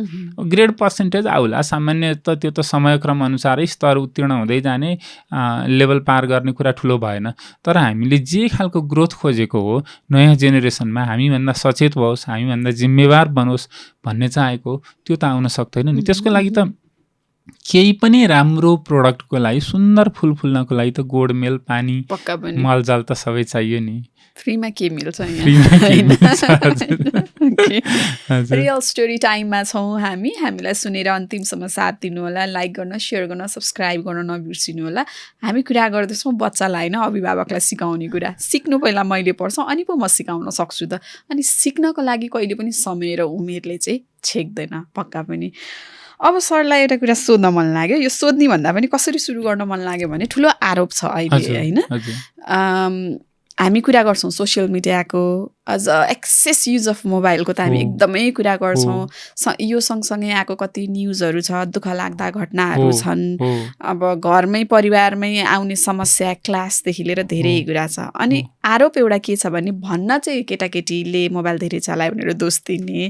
तर अहिले चाहिँ कति एज भनेदेखि ल 25 देखि 45 सम्म एज ग्रुप चाहिँ बढी फोनमा बिजी हुने।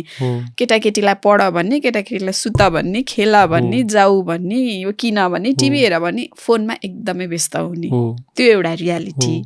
अर्को रियालिटी चाहिँ केटाकेटी नै, अझ भनौँ न यो certain group age of people जो चाहिँ फोन बिना बस्न नसक्ने, 24 घण्टामा 24 घण्टा फोनमा। यसले असर चाहिँ के गर्दैछ त? यसले त भयङ्करै असर गर्दैछ होइन। यसको असरको नतिजा अहिले नै देखिन थालिसकेको छ र बिस्तारै अझै फ्युचर जेनेरेसनमा बढी देखिनेवाला छ। त्यो चाहिँ खास गरिकन हाम्रो मानसिक स्वास्थ्यमा यसले भयङ्कर हिट गर्नेवाला छ, गरि नै सकेको छ। त्यो भनेको के हो भनेदेखि हामी एक प्रकारले केही लेभलसम्मको मोबाइल युजलाई चाहिँ हामीले भ्यालिड ठहराउनु पर्छ। किन पर्छ भने अब अहिले हाम्रो धेरै कामहरू नै मोबाइलमा बेस्ड भए होइन, पेमेन्टहरू नै टोटल्ली मोबाइलमा बेस्ड भए होइन। नलेज गेनिङका सेयरिङ, इन्फर्मेसन सेयरिङ कुराहरू अब हामी पहिलाको जस्तो टेलिभिजन स्क्रिन हेरेर, पेपर पढेर न्युज इन्फर्मेसन थाहा पाउने जेनेरेसनमा रहेनौँ होइन।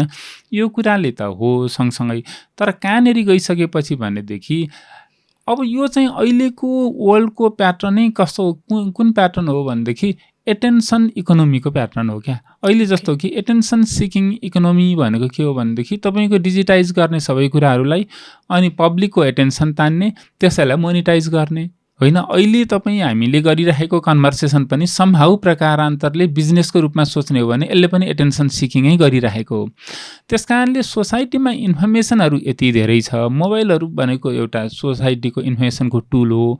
त्यो इन्फर्मेसन तपाईँको दिमागमा चाहिनेसम्मको मात्रै इन्फर्मेसन चाहिँ तपाईँलाई भ्यालिड हो। चाहिने भन्दा बढी इन्फर्मेसन अथवा अन्नेसरी इन्फर्मेसन चाहिँ नोइज हो। अब हामी हरेकले के बुझ्न सक्नु पर्यो भने हामीले मोबाइल प्रयोग गर्दाखेरि मैले पैसा र टाइम खर्च गरेर नलेज गेन गरिरहेको छु कि नोइज गेन गरिरहेको छु भनेर। त्यो नोइज भने के ठानौँ एकछिन भने हामीले व्यस्त ट्राफिक भएको चोकमा उभिएर गाडीको टाटा टिटी सुन्नु र त्यो मोबाइल हेरिराख्नु एउटै हो। त्यो टाटा टिटी सुनाएर कुनै मान्छेलाई हामीले एक दिनभरि ट्राफिक व्यस्त भएको चोकमा चौबाटोमा उभ्याइदिउँ र उसलाई बेलुका कस्तो लाग्यो तिमीलाई अनुभव भनौँ, त्यो कति इरिटेटिङ हुन्छ होला। हो, त्यो मोबाइलबाट हामीले पाउने अन्नेसरी टाटा टिटीहरू सुन्नु पनि त्यस्तै हो। त्यस कारणले हामीले के खोज्न बुझ्न सक्नु पर्यो भनेदेखि कतिसम्म हाम्रो नलेजको लेभलसम्म हामीले जुन हजुरले एज ग्रुप बताउनु भयो नि ठुलैहरूले गरिराख्नु भने नलेज गेन गरिराख्नु आ लेभल हो तपाईँको अनेस्टली तपाईँलाई त्यसले फाइदा गरिरहेछ।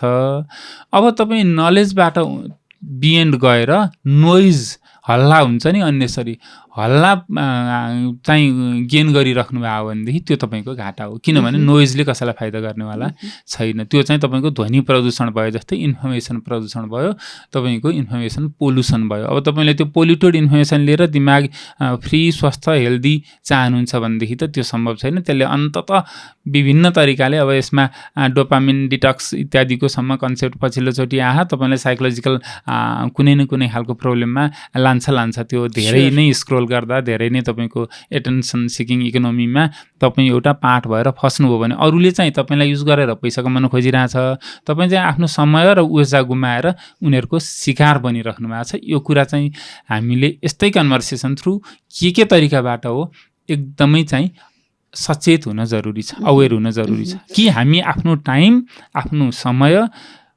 अरूका लागि किन फ्रीमा उपलब्ध भइरहेका छौँ भन्ने कुरा। तपाईँको प्रत्येक एटेन्सन अर्को कसैले कमाईको भाँडो बनाइरहेछ होइन, हजुर आफू खल्ती रित्याएर अर्काको लागि चाहिँ भरिदिइरहेका छौँ हामी, खल्ती स्वास्थ्य दुवै रित्याएर। एउटा शब्द जोड्न चाहिँ हजुरले अहिले ठ्याक्कै निकाल्नु भएको यो कन्टेक्स्टमा सेन्सरसिप भन्ने शब्द पनि छ नि होइन, कहाँ लागू गर्न मिल्ला? हरेक जीवनका गतिविधिमा। अहिले चाहिँ हामी सोसल मिडियामा कुरा गरौँ। सोसल मिडियामा चाहिँ मलाई केले हानि गर्यो, मलाई कहाँसम्मको जरुरी हो भन्ने कुरामा सेल्फ सेन्सर हुन जरुरी भयो हामीले। र सोसल मिडिया कन्टेन्ट आफै चाहिँ फेरि आफैले आफैलाई सेन्सर गर्नेवाला छैन। किन गर्नेवाला छैन भनेदेखि सोसल मिडिया युजरहरूले चाहिँ आफैले आफैलाई सेन्सर गर्छन् भन्ने मलाई लाग्दैन, किनभने उनीहरूको पनि त्यो अर्निङ हो नि त। अर्निङ जब एटेन्सन नै अर्निङ बन्छ त एटेन्सन सिक त सबैले गर्ने भयो नि त, अब कमाउनु त पायो नि त, कमाउने कुरामा ब्यारियर। त्यो युज गर्नेलाई चाहिँ बढी अवेर गराउनु पऱ्यो कि हामीले। युज गर्नेलाई चाहिँ तिमीलाई जस्तो कि तपाईँले पोइजन त हानिकारक हो नि त, तर कहीँ चाहिन्छ भनेर कसैलाई चाहिन्छ भनेर पोइजनको प्रोड्युस भएको हुन्छ होइन। त प्रोड्युस भएको पोइजन लगेर खाने हो त हामी, होइन नि त। हो त्यो पोइजन हो नखाऊ भनेर त्यहाँ वार्निङ साइन के दिने कुराहरू चाहिँ हाम्रो दायित्व हो। अब पोइजन नै स्टप गर्यो भने कहीँ चाहिन्छ क्या, फेरि समस्या हुन्छ। यस्तै नै हो, प्रयोगमा भर पर्यो। अब प्रयोगमा भर पर्यो। त्यो भनेको सेन्सर भनेको त्यही त हो नि। जहाँसुकै पोइजन प्रयोग गर्नु, पोइजन प्रयोग गरिँदैछ भनेदेखि त्यसलाई उपयुक्त म्यान्डेटोरी नर्म्सहरू फलो गरेर प्रयोग गर्नु पर्यो।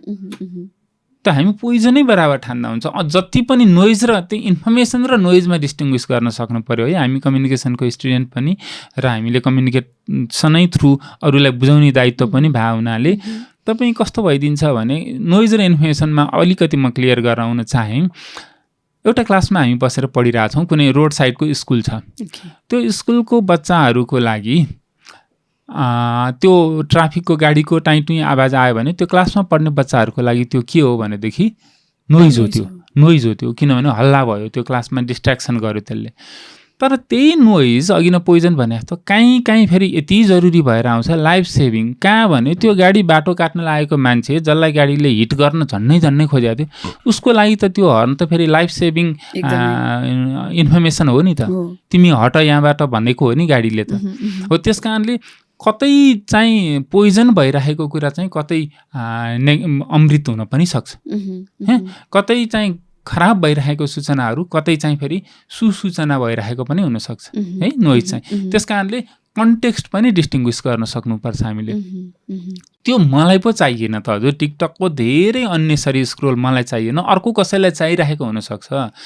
तपाईँले मलाई किन्नु नै छैन भनेदेखि त्यहाँनिर धेरै फेसन डिजाइनिङका कन्टेन्टहरू आछ भनेदेखि म त्यसमा किन अल्मलिएर बसौँ। तर जसलाई कपडा किन्नु परेको छ उसको लागि त सूचनै हो त त्यो फेसन डिजाइनिङको कन्टेन्ट केही आएको छ भनेदेखि टिकटकको स्क्रोल गरेर त्यहीँबाट अनलाइन सपिङ गर्न त सक्यो नि त। त्यस कारणले अर्कोको लागि बनाएको सूचना पनि आफू खाइदिने, अर्कोको भाग पनि आफू खाइदिने, अनि हजम भएन भन्ने त्यो त भएन। अनि यो हाजमोलाको प्रयोग चाहिँ डिटक्समा पर्छ।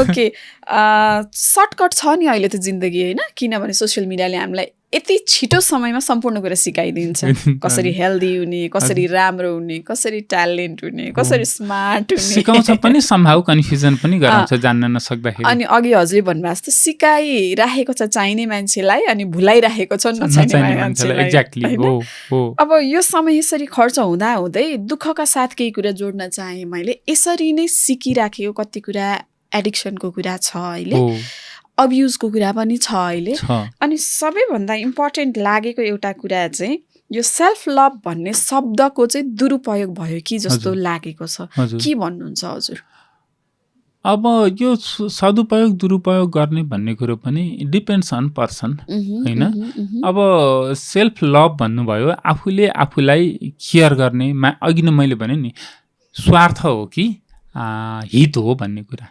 हितको लेभलसम्म ठिक छ है तपाईले आफ्नो हित भलो चाहनु पाउनुहुन्छ भलोको कामहरू गर्न पाउनुहुन्छ तर स्वार्थ भने चाहिँ अर्कोलाई हार्म पुर्याएर आफ्नो भलो गर्ने कुरो हो कि अर्कोलाई हार्म पुग्यो कि पुगेन मेरा एक्टिभिटीबाट भनेर सचेत हुनु चाहिँ जरुरी छ तपाईले सेल्फ लभै पनि अर्कोलाई हार्म गरेर गरेको भने रङ भयो अर्कोलाई हार्म छैन भने इट्स ओके गर्नु न पर्छ फाइन त अर्कोमा मेरा एक्टिभिटी हर एक्टिभिटीहरूले मैले अहिले कुनै यस्तो वर्ड बोलेँ जुन हजुरलाई पाच्य भएन भनेदेखि त त्यो त यही नै रङ भयो नि त रङ त जहीँसुकै पल पल हुनसक्छ जुनसुकै स्टेजमा हुनसक्छ त्यो हो कहाँबाट सुरु भयो भनेदेखि दोस्रोलाई मैले कति हानि पुर्याएँ अथवा कतिपय अवस्थामा नजानिकन मलाई नै पो हानि पुर्याएँ कि मैले त्यो पनि हुनसक्छ दोस्रोलाई मात्रै पनि पर्दैन होइन कुनै पक्षलाई पनि हानि नपुर्याइकन पनि खुसी हुने तरिका चाहिँ हजारौँ हुन्छन् क्या सित्तैमा खुसी हुने दुःखतिर अनि हामी अर्कोलाई हार्म गरिसकेपछि मात्रै दुःख हुन्छ कि अर्कोको छिनेपछि मात्रै सुख हुन्छ कि भन्ठान्ने अलिअलि प्रवृत्ति हुन्छ त्यो चाहिँ होइन जस्तो कि मैले केही एउटा ब्युटिफुल फ्लावर केही देखेँ सुन्दा फेरि कति रमाइलो पछि छ नि संसारका महान खुसीहरू चाहिँ फ्री अफ कस्टमा पाइन्छन् हजुरको जस्तो भन्नुहोस् तपाईँ हिमाललाई गएर हेर्नुहुन्छ वाउ भन्नुहुन्छ पैसा तिरेर भन्नुहुन्न नि लामो श्वास तानेर दीर्घ श्वास तानेर प्राणायामको टाइममा वाउ मलाई कति पिस भयो भन्नुहुन्छ पैसा तिरेर त्यो अक्सिजन लिनुभएको होइन नि होइन धेरै जसो ह्याप्पिनेसको एकदम चरम खुसीका धेरै जसो कुराहरू सित्तैमै पाइन्छन् तर हामी के ठान्छौँ भने धेरै पैसा भयो भनेदेखि ठुलो त्यो आर्टिफिसियल कन्स्ट्रक्सनहरू गराइयो भने मैले थुप्रो पैसा कमाएर सिमेन्टको वाल लगाएर एकदम कङ्क्रिटाइज गरेर वरिपरि घेरेँ भनेदेखि अब मलाई चाहिँ मैले केही गरेँ जस्तो फिल हुने यो मेन्टालिटी चाहिँ के हो तपाईँको ओपनै हुँदाखेरि पनि त त्यो ब्युटी नेचर राम्रो थियो नि अब मैले ठुलो ओपन स्पेसलाई कङ्क्रिटाइज गरेर कम्पाउन्ड लाएर कसैले नदेख्ने गरी घेरेर त्यहाँभित्र त्यो खाडलभित्र आफू पसेँ भने मैले त प्रगति गरेँ जस्तो प्रगतिको मानकै हामीले केलाई बनायौँ भन्ने कुरा रिथिङ्क पनि गर्नु पर्यो होइन एउटा निड नेसेसिटीको लेभलसम्म त्यो चाहियो सुरक्षाको अवधारणा पनि चाहियो सबै कुराहरू चाहियो तर त्यसदेखि बियन गएर हामीले ओभर प्रोटेक्सन किन खोज्छौँ त कि त हामीले धेरै नै ठुलो गल्ती गरे हुनुपर्छ त्यो हामी त्यति सेक्योर्ड हुन चाहन्छौँ कि त सामाजिक संरचनामै प्रश्न उठाउने बेला हो सामाजिक संरचनाहरूमा प्रश्न उठाउने बेला छ हाम्रो एजुकेसन सिस्टमले हामीले अघि म यहाँ बस्दै एउटा इन्फो कम्पनीको त्यसमा यो देखाएको थिएँ त्यसमा के भने यो ह्याकिङ होइन साइबर सेक्युरिटीमा ह्याकिङको कुरो पनि आएछ र त्यसमा मलाई अलिकति खुसी पनि लाग्यो ह्याकिङ मात्रै नभनेर सिकाउनेमा इथिकल ह्याकिङ भनेको रहेछ क्या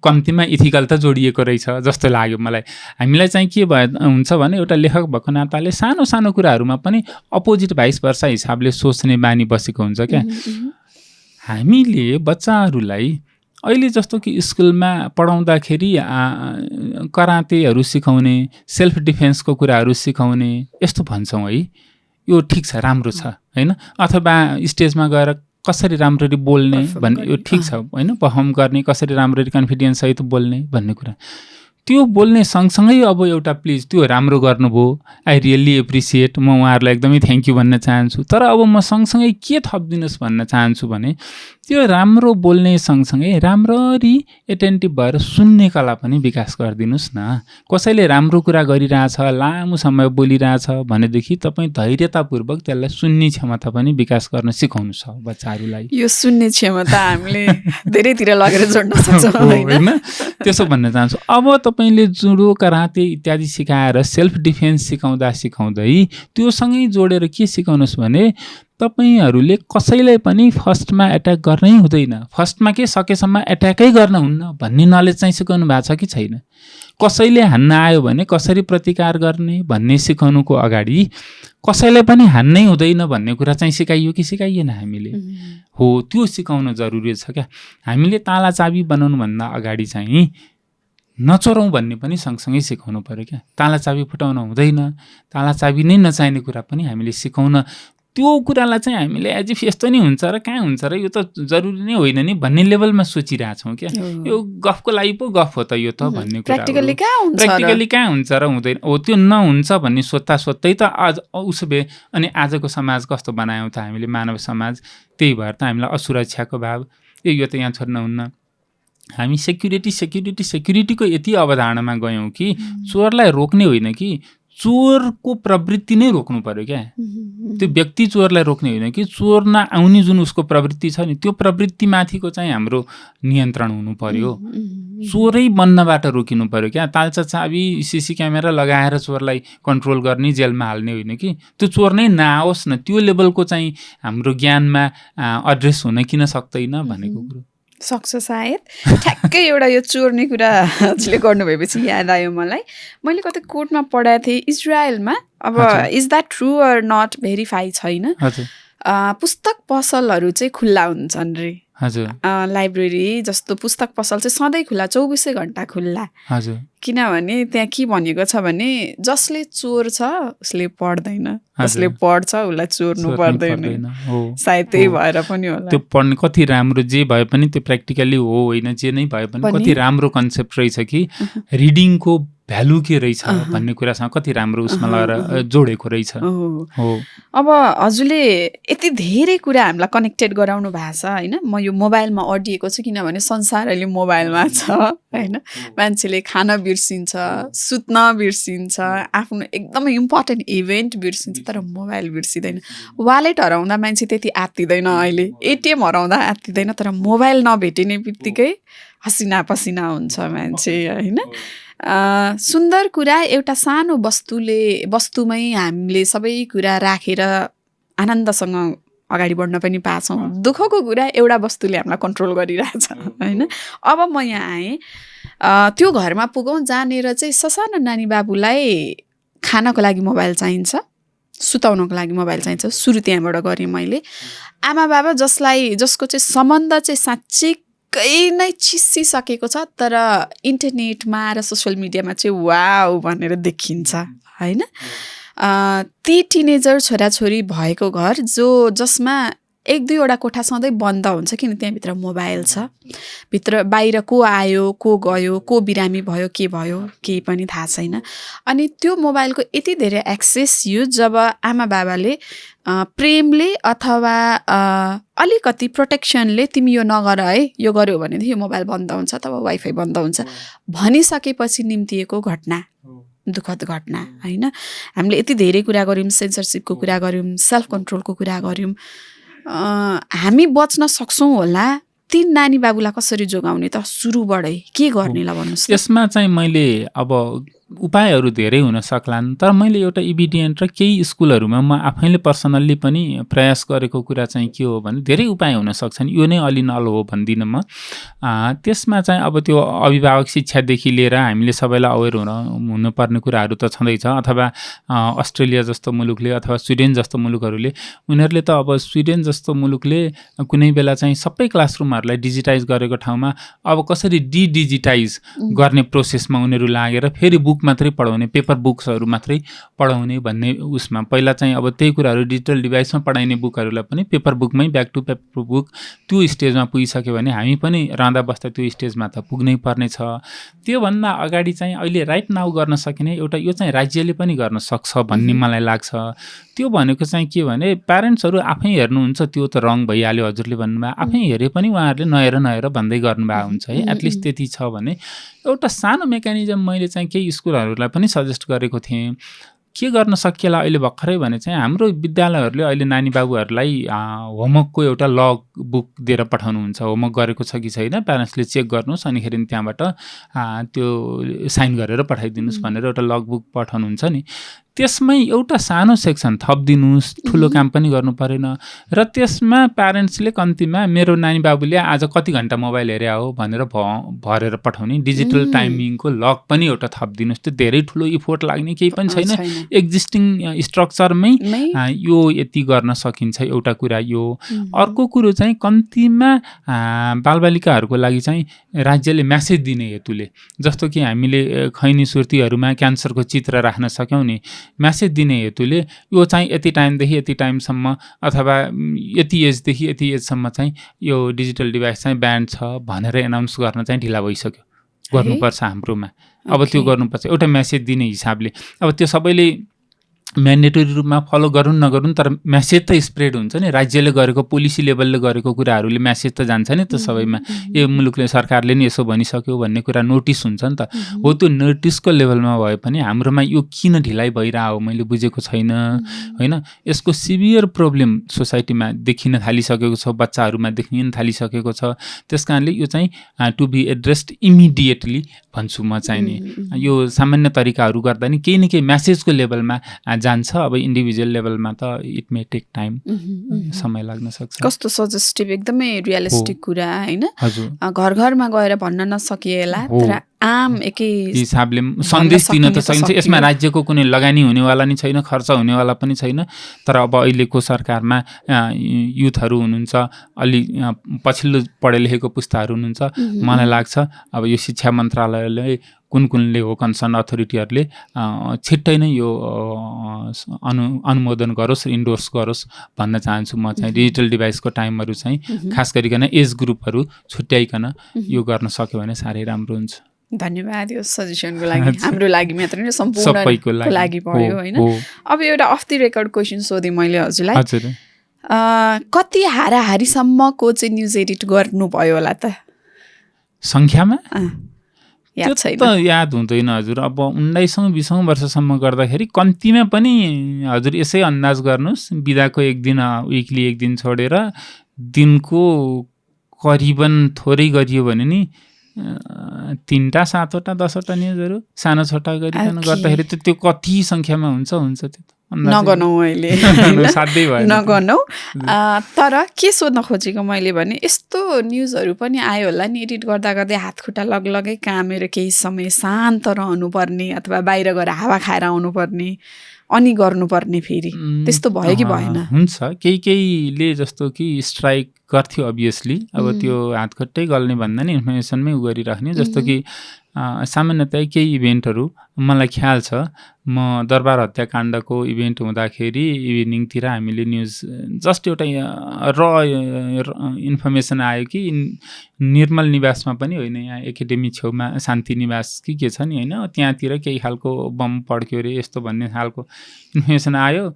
अब यो होइन होला भनेर हामीले त्यति प्रुभ पनि गर्न सकेनौँ, छोडिदिउँ, डेस्क क्लोज गरेर हामीले हिँड्यौँ।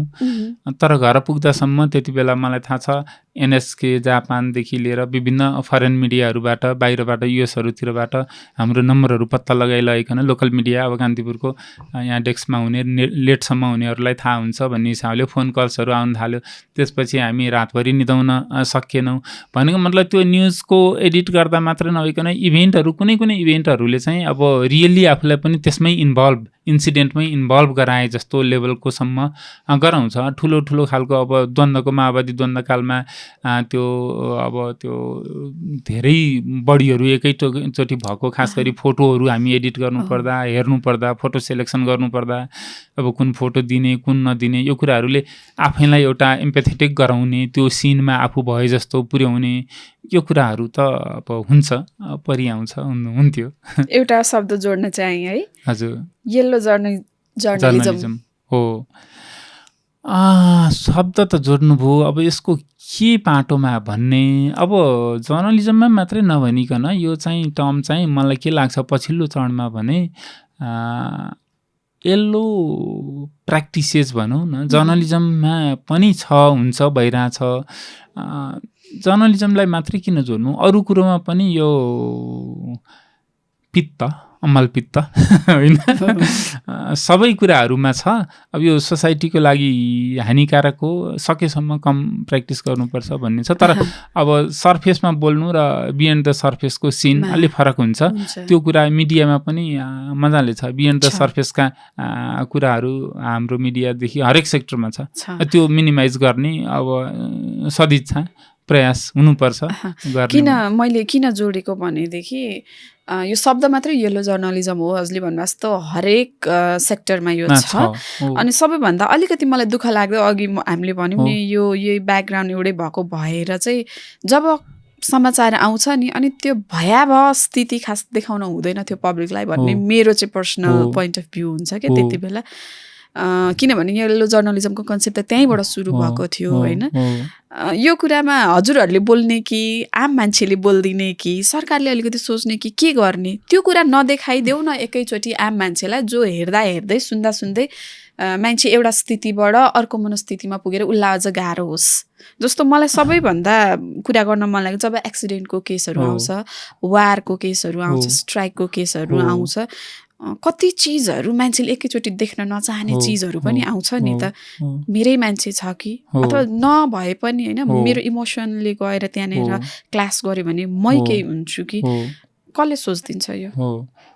यसो छ, हजुरले भन्नुभएको येलो जर्नलिजमको टर्म वाइज प्र्याक्टिसेसको कुराले चाहिँ अलिकति त्यो ब्याड जर्नलिजमको ओभरअल ब्याड प्र्याक्टिसलाई इन्डिकेट गर्छ। यसलाई मात्रै नभएर अहिले हजुरले जुन एक्जाम्पल दिनुभयो त्यसलाई मात्रै नभएर जस्तो कि त्यो लेनादेनाबाट चल्ने, स्वार्थवश चल्ने, न्युजलाई चाहिँ स्वार्थको हितमा प्रयोग गर्ने होइन, अब अथवा इकोनोमिक इत्यादि इत्यादि कुराहरूमा प्रयोग गर्ने प्र्याक्टिस चाहिँ ओभरअल ब्रोड टर्ममा चाहिँ त्यसरी हो।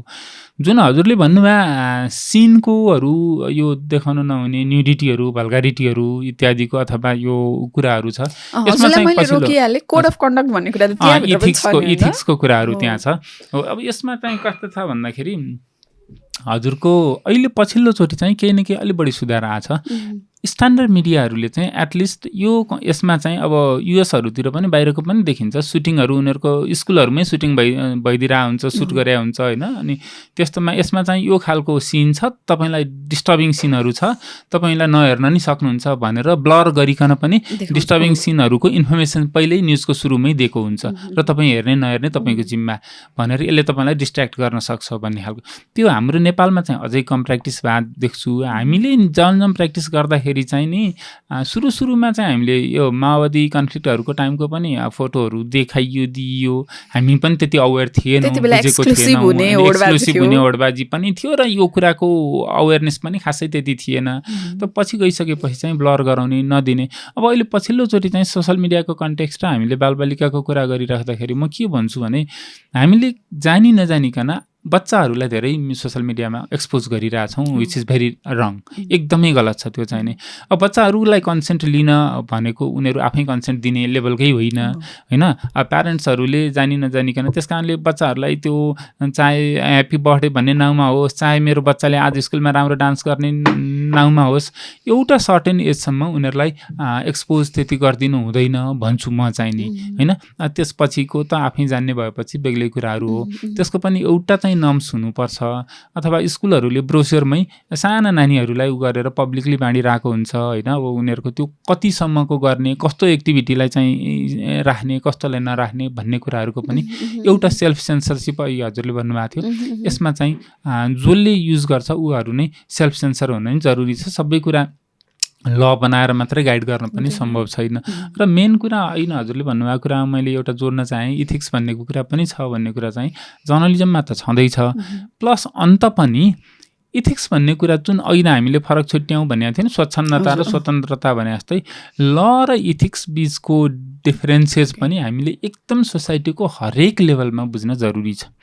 त्यो भनेको कस्तो भने म कानुनलाई अक्षरशः पालना गरेर पनि अनइथिकल हुन सक्छु। कानुन चाहिँ मैले पालना गरेको छ, कानुनका हाँगा बिगा हातहरूबाट चाहिँ म जोगिएको छु, तर मेरो बिहेभियर इथिकल भएन हो। एकातिर भने म इथिकल हुँदै पनि मबाट कानुन भोयलेट भएको हुनसक्छ हो। त्यस कारणले कानुनभन्दा चाहिँ इथिक्स अझै हायर लेभलको कुरा हो भन्छु म। हामीलाई चाहिँ त्यस्तो लाग्दैन, कानुनबाट पो जोगिनु पर्यो त, बच्नु पर्यो त भन्छु। जस्तो कि त्यो एक्जाम्पल के हो भने मैले केही करप्सन गरेँ, यसरी मिलाएर तौर तरिका मिलाएर करप्सन गरेँ कि त्यो कानुनले पत्तै पाएन, देख्नै सकेन। हुनसक्छ त्यस्तो होइन, मैले विभिन्न तौर तरिका च्यानल मिलाएर करप्सन गरेँ, त्यो कानुनले को नजरबाट कतै भएन भने, तर म अनइथिकल त भयो नि त हो। त्यस कारणले इथिकल हुनु चाहिँ महत्त्वपूर्ण कुरा हो। कानुन त हामीले बनाएको सेकेन्डरी कुरा हो। ल एन्ड अर्डर एउटा बदमासहरूको लागि मात्रै त कानुन हो, सज्जनको लागि त के कानुन किन चाहियो र कानुन? सज्जनले पालना गर्ने त नैतिकता नै उसको सबभन्दा ठुलो हतियार हो नि त होइन। शक्ति सामर्थ्य पनि हो, हतियार भन्नु नै सामर्थ्य हो। कस्तो राम्रो कुरा। हजुरलाई मैले यहीँबाट हार्दिक नमन गर्न चाहे, किनभने यसरी टिकटकलाई नै मेरो गुरु मान्ने यो समाजमा अहिले, यो होडबाजीमा अल्गोरिदमलाई नै दुनियाँ मान्ने यो समाजमा अहिले यस्तो सुन्दर पुस्तकहरू हामीलाई दिइराख्नु भएको छ होइन। अब एउटा प्रश्न नगरिकन म बस्न सक्दिनँ। रिडिङ कल्चर के हो, कसरी विकास गर्ने? अब रिडिङ कल्चर त सामान्यतया पढ्ने, पुस्तकहरू पढ्ने भनौँ अझै होइन। जति धेरै पढ्यो, निरन्तर पढ्ने, ज्ञान हासिल गर्ने कुरालाई रिडिङ कल्चर हो। तर यसमा पनि मैले हल्का पछिल्लोचोटि करेक्सन के राख्न खोजेको छु भनेदेखि पढ्नु मात्रै अब ठुलो कुरो रहेन होइन। जसरी हामीले टिकटकलाई समहाउ गाली गरिरहे जस्तो, गाली नै पनि गर्नुपर्ने होइन बिचरा, तर मैले भने नि कुनै इन्फर्मेसन कसैका लागि नोइज हुन्छ, कसैका लागि नलेज हुन्छ भने जस्तो, नलेजको लेभलसम्म गाली नगरौँ, नोइजको लेभलमा गयो चाहिँ अभोइड गरौँ होइन त। बुकमा पनि त्यही लागु हुन्छ, रिडिङ कल्चरमा नि त्यही लागु हुन्छ। संसारमा यति धेरै पुस्तकहरू छन्, पढ्न त हजुरले छोडिदिनुहोस्, ती सबै पुस्तकको नाउँ लिन पनि सम्भवतः एउटा मान्छेको लाइफ पर्याप्त होइन, नाउँ मात्रै लिन पनि। अब त्यति धेरै पुस्तकहरूबाट आफ्नो लाइफको यति भ्यालुएबल टाइम कुन चाहिँ किताब पढ्ने भनेर कसरी चुज गर्ने? त्यस कारणले पढ्नु ठुलो कुरो रहेन कि करेक्ट बुक, सही बुक, पठन संस्कृति मात्रै विकास गर्ने भनेर भएन कि अब सुपठनको संस्कृति चाहियो कि हामीलाई। एकदमै राइट बुक चाहिँ सजेस्ट गर्न सक्नु पर्यो, त्यो अभिभावकले सक्नु पर्यो, अनि शिक्षकहरूले सक्नु पर्यो, विद्यालयले सक्नु पर्यो, अथवा ठुलो भइसकेको छ भने बच्चा आफैले सही किताब सर्च गर्न सक्नु पर्यो। अनि यो सही किताबको इम्पोर्टेन्स कति हो भन्ने कुरा नि नलेज गेन गर्ने सेन्समा नि, हामी एउटा चाउचाउको प्याकेटमा, बिस्कुटको प्याकेटमा चाहिँ लेबल लगाएको छ कि छैन भनेर जज गर्छौँ। त्यो बिस्कुटले हदै हानि गर्यो भनेदेखि एक दिन दुई दिनसम्म डायरिया होला, केही होला, तर नलेज भन्ने कुरो लाइफ लङ रहन्छ। एकचोटिको इम्प्रेसन तपाईँले नलेज गेन गरिसकेपछि सम्भवतः तपाईँले जीवनलाई नै सेभ गर्ने कुरा हो यो होइन।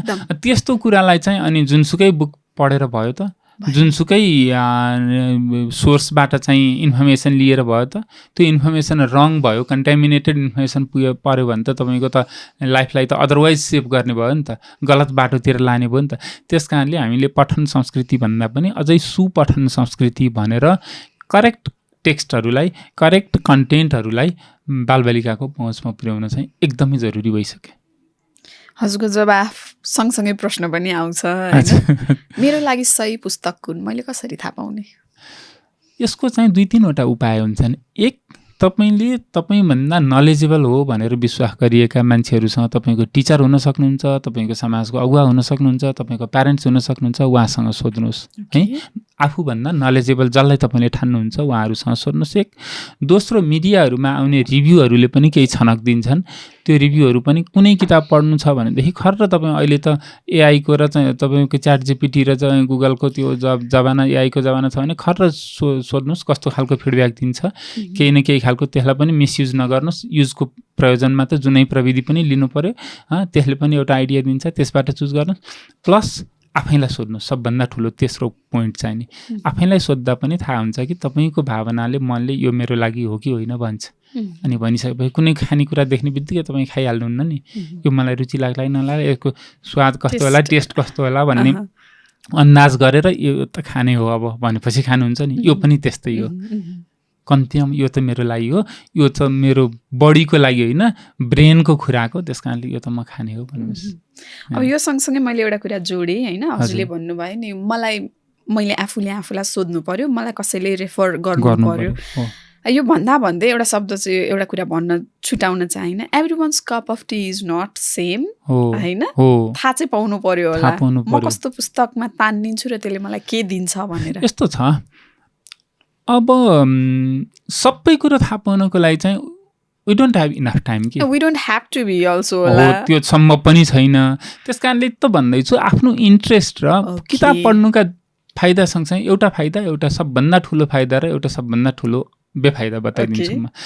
एउटा फाइदा किताब पढ्नुको भयङ्कर ठुलो फाइदा के हो भने तपाईँ अब महात्मा गान्धी बन्न सक्नुहुन्न होइन। महात्मा गान्धीको जीवन कसरी बिताउनु भयो, के गर्नुभयो, त्यहाँ गएर हामी सेम गर्न सक्दैनौँ। तर उहाँको अटोबायोग्राफी पढियो भने 3 घन्टा 4 घन्टा अथवा 2 दिन 3 दिनमा महात्मा गान्धीको यस्तो थियो भन्ने कुरो हामी थाहा पाउन सक्छौँ। किताब पढ्नुको सबभन्दा स्ट्रेन्थ पक्ष यो। र यदि तपाईँले रङ बुक पढ्नुभयो भने चाहिँ नि अघि मैले भने जस्तो एक तपाईँको जीवनको समय बर्बादी, दोस्रो तपाईँको विचारमा नै केही कन्ट्रिब्युसन गरेन भने बेकार गयो। त्यस कारणले यो राइट बुक चाहिँ चुज गर्न सक्नुपर्छ। र समय बर्बाद हुनु चाहिँ कति महत्त्वपूर्ण कुरो हो भने नि समय त जीवनमा सीमित छ हो कि होइन। त्यो सीमित भएको कुरा र अरू जेसुकै तपाईँ रिसोर्सेस सम्पत्ति थप्न सक्नुहुन्छ, घरहरू 50वटा बनाउन सक्नुहुन्छ होइन। इभन तपाईँले फ्यामिली मेम्बर पनि चाहनुभयो र भाग्यले साथ दियो भने बढाउन सक्नुहुन्छ होला होइन। तर समय चाहिँ बढाउन सक्नुहुन्न। भाग्यले साथ दिएर कुनै तरिकाले कुनै कस्टमा पनि समय बढाउन सक्नुहुन्न। त्यस भएर संसारमा सबभन्दा पावरफुल रिसोर्सेस त टाइमै हो। त त्यति महत्त्वपूर्ण टाइम तपाईँ कुनै एउटा रङ बुकमा दिनुभयो भने त पैसा तिरेर सबभन्दा वेस्ट कुरा, संसारमै सबभन्दा महत्त्वपूर्ण कुरा त्यागेर सबभन्दा वेस्ट कुरा लिइराख्नु भएको छ। अब तपाईँ त्यति मूर्खता गर्नुहुन्छ भने त इट्स अप टु यु। यतिसम्म मूर्ख हामी हुन हामीलाई अधिकार छैन भन्न चाहे मैले सबैलाई। ओके, हजुरलाई हामी एउटा रियल स्टोरी टाइम सेगमेन्टमा लिएर जान्छौँ। केही प्रश्न गर्छौँ, हजुरले मात्र 1 शब्दमा उत्तर दिनु प्रयास गर्नु होला। प्रयास गर्छु। ओके, राजनीतिको कुरा गर्नु पर्दाखेरि नेताका भाषण सुन्नु र उपन्यासका काल्पनिक पात्र पढ्नुमा कुन बढी गाह्रो लाग्यो? भाषण सुन्न नै गाह्रो। ओके, आफ्नो बजारमा यो अहिले चलिरहेको बजारमा हजुरले आफ्नै बारेमा एकदमै हाँस उठ्दो सुन्नु भएको कुरा केही छ जुन आफैलाई सुन्दाखेरि हाँस उठ्यो क्या अरूले भनेको सुनेर? त्यति अहिले नोटिस त भएन। र्युमर त केही चल्यो होला नि? र्युमरहरू त मेरो अब नामै चाहिँ श्री शाह जस्तो छ अङ्ग्रेजीको स्पेलिङ। धेरै जसोले चाहिँ तपाईँ त केटी भन्ठानेर मैले गरेको, केटा पो हुनुहुँदो रहेछ भन्नुहुन्छ सामान्यतया। यसबाट म के पनि बुझ्छु भनेदेखि अझै पनि फिमेल राइटरहरू भयो भनेदेखि अझै के लेख्या होला भन्ने इन्ट्रेस्ट अझ बढिरहेछ कि जस्तो पनि मलाई फिल हुन्छ। फिमेल राइटर भनेर पढेको मेल पो रहेछ भने जस्तो पनि अलिकति फिल गर्छु म इङ्ग्लिस नाम मात्रै हेर्दाखेरि। ओके, लेख्नको लागि खानाको मुड हुन्छ नि कहिलेकाहीँ नै लेख्न सुरु गर्दाखेरि, त्यति बेला मुड चाहिँ केले बनाउँछ हजुरलाई? ममले कि कालो कफीले? कफीले। साथीभाइ चाहिने कुरा, अब मिडियाकर्मी पनि हो हजुर, यता पनि हुनुहुन्छ, साहित्यमा पनि हुनुहुन्छ, लेखनमा हुनुहुन्छ। साँच्चीकै सच्चा साथी हुन्छन् कि केवल स्वार्थका फ्यान मात्रै हुन्छन्? के लाग्यो? सच्चा साथी पनि हुन्छन्, दुर्लभ हुन्छन्। ओके, भेट्नु भएको छ कि छैन? म स्योर गर्न सक्दिनँ। ओके, यो त ठुलो क्वेसन मार्क। स्योर गर्न सक्दिनँ। ओके, नेपालकै राजनीतिलाई लिएर कुनै पुस्तक लेख्नु पर्यो भने शीर्षक के राख्नुहुन्छ होला? नेपालको राजनीति नै हो। कति साधारण है। अहिलेसम्म यस्तो गोप्य कुरा जुन हरेक दिन सम्झेर सुत्नुहुन्छ मनमा डर लिएर, ओहो यो मेरो गोप्य कुरा बाहिर निस्केला भन्ने छ कि छैन? त्यस्तो हरेक दिन सम्झेर त होइन, केही इभेन्ट्सहरू, केही एक्ट्सहरू सायद मैले नगरे भए हुन्थ्यो भन्ने लाग्छ। त्यो रिग्रेसन हो कि लर्निङ हो, के हो त्यो? समहाउ थोरै पाटो रिग्रेसन पनि हो, थोरै पाटो भएको कुरा एक्सेप्ट गर्नुपर्छ, धेरै चाहिँ लर्निङ हो। थोरै पर्सेन्टेज रिग्रेसन पनि रहन्छ त्यसमा। अनि हामी मान्छे त सबै कुरा भएरै बन्या छौँ नि होइन, सम्पूर्ण कुरा छ। अघि नै हजुरले भन्नुभयो र एब्सोल्युटमा हामी कसैलाई पनि गर्न सक्दैनौँ कि अहिले को पछिल्लो चोटि हामीले नेताहरूमा खोजिराखेको पनि त्यही जस्तो लाग्छ मलाई। Exactly. हामीले कुनै नेतामा भगवान एउटा खोजिरहेका छौँ, absolute- एब्सोल्युट मान्छे खोजिरहेका छौँ। यसो चाहिँ नगर्दै हुन्थ्यो हामीले, उसले अरू सबै ठिक भयो, यसो चाहिँ किन गरे होला भन्छौँ। त्यसो गरेकै भएर ऊ हो क्या, नत्र त अर्कै भइहाल्थ्यो नि। ओके, सबैले कहाँ बोल्दै हिँड्न पर्यो, सबै कहाँ मौन रहन पाइयो होइन? पाइयो, हो, सुन्दर कुरा। हो। भोलि तर सँगसँगै यहाँनिर अलिकति हामीले पावरफुल कुरा के छ भने भानुभक्तले होला या त कसले हो यसमा, यो प्रश्नोत्तरीमा हो क्या अरे, कसलाई लाटो छ भनेर भन्छन्, जोता बखतमा पनि चुप रहन्छन् भन्ने पनि छ है। टाइममा पनि नबोल्ने कुरो चाहिँ फेरि लाटो बराबर हो भन्ने पनि छ है। टाइमको त्यति भ्यालु छ। राइट टाइममा नि कसैले मौनता साध्यो भने त्यसको फेरि ब्याड इम्प्याक्ट पनि उत्तिकै हुनसक्छ। प्रहार मौनताले बढी गर्छ भनिन्छ होइन, शब्दले भन्दा पनि भनिन्छ, सबैको लागि नहुन सक्छ। ओके, सबैले मौनको भाषा नबुझ्न सक्छन्, सबै त्यति इनफ क्यापेबल पनि नहुन सक्छ। Okay okay. भोलि बिहान कफी डेटमा जान पाउनुहुन्छ कुनै बलिउड सेलिब्रिटीसँग, कोसँग जानुहुन्छ? त्यस्तो इच्छा कहिल्यै कसैसँग भएन। कुनै लेखक? मलाई अनेस्टली यो बेलामा हुन त एक शब्दमा भन्नुपर्छ क्यारे, यसमा थोरै मैले एक्सप्लानेसन गरेँ। मलाई अनेस्टली हजुरले यसरी सोध्न सक्नुहुन्छ यो प्रश्न कि अहिलेसम्म हजुरले भेटेमध्येमा कोही मान्छे जस्तो लागेको छ भन्यो भने हार्डली एकजनाको नाउँ लिन सक्छु म। एकचोटि मात्रै भेट्न पाएँ, खप्तड बाबा। मैले मान्छे भनेर पुरै सरेन्डर गरेर एकदम आस्थाका साथ कसैप्रति शिर झुकाउन पर्यो भने को प्रति झुकाउला त भन्ने मान्छे भेटेको छैन। यो त ठुलो प्रश्न मात्रै होइन, यहाँ यो प्रश्न चिन्हभित्र धेरै कुरा लुकेको छ। किनभने हामी सबै इन्क्लुडिङ मी नै होला, हामी आवरणमा जे छौँ भित्र त्यो छैनौँ, त्यस कारणले। ओके, यो जवाफ नै प्रश्न नै मैले साइडमा राखेँ अहिलेलाई है। मानव संसार सकिँदैछ होइन, हजुरले अन्तिम फोन कल चाहिँ कसैलाई गर्न पाउनुहुन्छ लाइफ लाइनको लागि, कसलाई गर्नुहुन्छ? त्यसको पनि खासै अर्थ देख्दिनँ, छैन, गर्नुपर्छ भन्ने पनि छैन। किनभने अब एक सेकेन्ड पछि हुने नै छ, फोन गरेर के सन्देश दिने, के भन्नु, त्यो खासै हामीले भन्नौला जस्तो लाग्छ, तर अर्थ त छैन। ओके, यस्तो खानेकुरा सम्झिनुहोस् जुन भएन भने हजुरको जीवन चाहिँ निरस हुन्छ। त्यसमा पनि फुडमा यसैमा मात्रै म पुरै डिपेन्डेन्ट छु भन्ने छैन। तर कुनै त अलिकति झुकाव हुन्छ नि बढी। खानामा मलाई त्यस्तो नोटिस भएन। सम्भवतः लाग्दाखेरि कम्पलसरीली कुन चाहिँ नभई हुन्न भन्ने भने चाहिँ हामीलाई सायद लाग्ला पानी। तर नोटिस गरेर यही खाना चाहिँ मेरो लागि यत्रो डिलिसियस हो भन्ने त्यस्तो खाना, इभन डेस्टिनेसन पनि मलाई कहिले त्यस्तो लागेन। अनि अघि हजुरले भन्नुभएको सेलिब्रिटी, म त इभन कसरी सोध्छु भने कोही मान्छे ठुलो भयो, कोही पोलिटिसियन भयो। अब हजुरलाई मैले यो प्रश्न सोधेँ है, यहाँ हजुरकोमा मिल्थ्यो मिल्दैन थियो थाहा छैन। मैले एउटा प्रश्न चाहिँ हजुरलाई सोधेँ, हजुरलाई हजुर आफै नभएर टोटल्ली हजुर साटिने अर्को कोही जस्तो हुने भए कोही जस्तो हुन चाहनुहुन्छ हजुर? आफू नबन्ने, अब तपाईँ नै होइन, तपाईँ ठ्याक्कै गएर अर्को कुनै नेता भन्नुहोस्, अभिनेता भन्नुहोस्, सेलिब्रिटी भन्नुहोस् होइन, सामान्य जोसुकै त्यस्तोसँग कोसँग साटिन चाहनुहुन्छ हजुर? म त चाहन्न। हो, एक्ज्याक्टली सेम। म त महीमा खुसी छु। त्यस्तै नै हुन्छ, त्यस्तै नै हुन्छ। अब मेरो प्रश्न त्यही थियो हजुरलाई, अघिल्लो प्रश्न त्यही थियो। भोलि बिहान उठ्दाखेरि एकदमै सुन्दर युवती भएर उठ्नु भयो भने के गर्नुहुन्छ भन्ने मेरो प्रश्न अबको।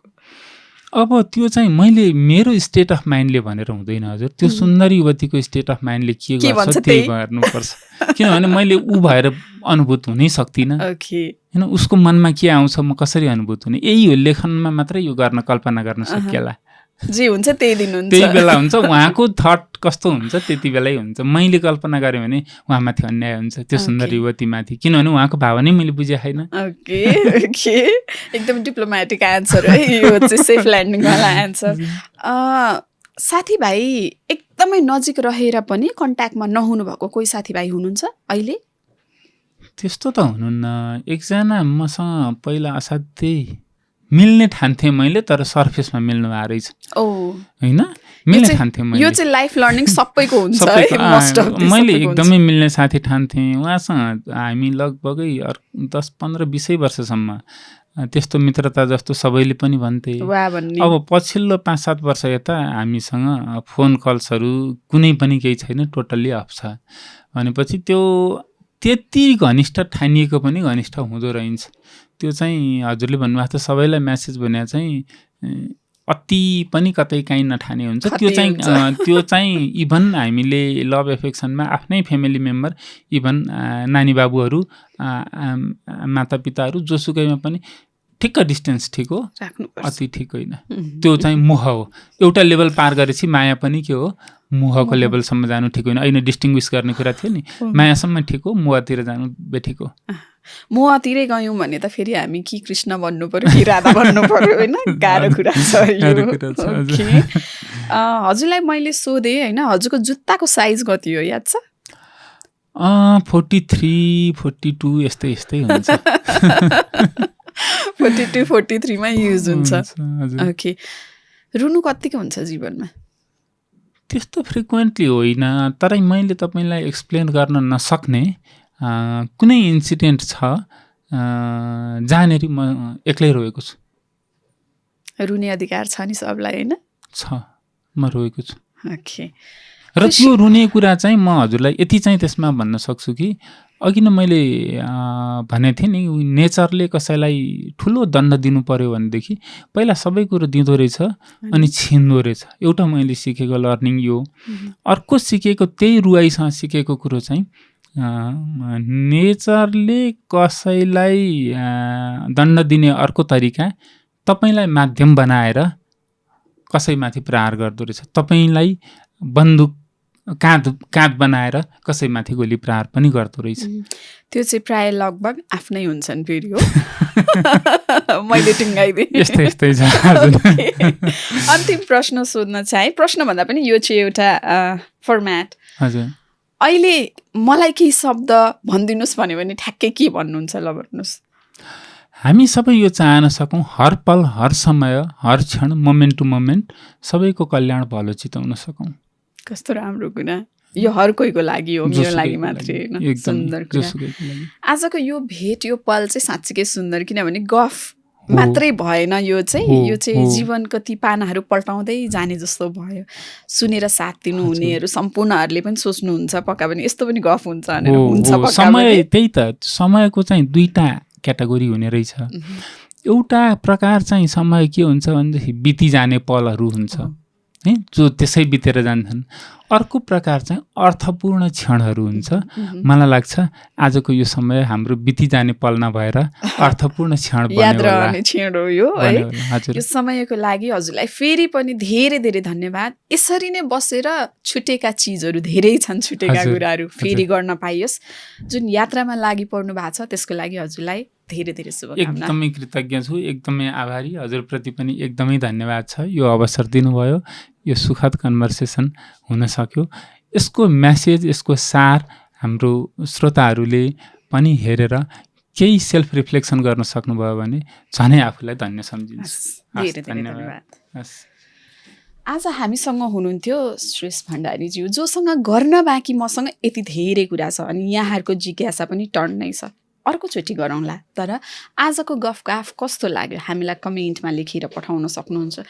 सिकको कुरा गर्छु नि म अन्त्यमा जहिले पनि। मलाई लाग्छ मैले आफूलाई सम्झाउने, सिकाउने र सम्हाल्ने सबैभन्दा ठुलो जीवनको सिक थियो।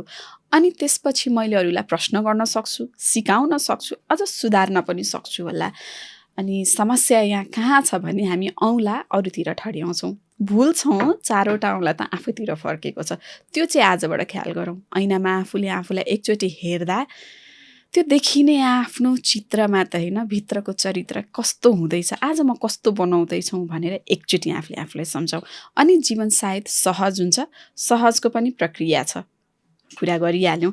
मेरो लागि मैले बनाएको सहजीकरणले अरूलाई असर नगरोस्, त्यति हुन सकेदेखि जीवन साँच्चीकै सबल बन्छ होला। रियल स्टोरी टाइममा छौँ। उहाँ जस्तै विशिष्ट व्यक्ति कसलाई हेर्न चाहनुहुन्छ हामीलाई कमेन्टमा लेखेर पठाउनु होला। रियल स्टोरी टाइमलाई लाइक गर्न, सेयर गर्न, सब्सक्राइब गर्न नबिर्सिनु होला। यस्तै मिठो तर लुकेको कथा लिएर फेरि म उपस्थित हुनेछु। आजलाई म जुनश्री न्यौपाने बिदा माग्छु। हस्त नमस्कार।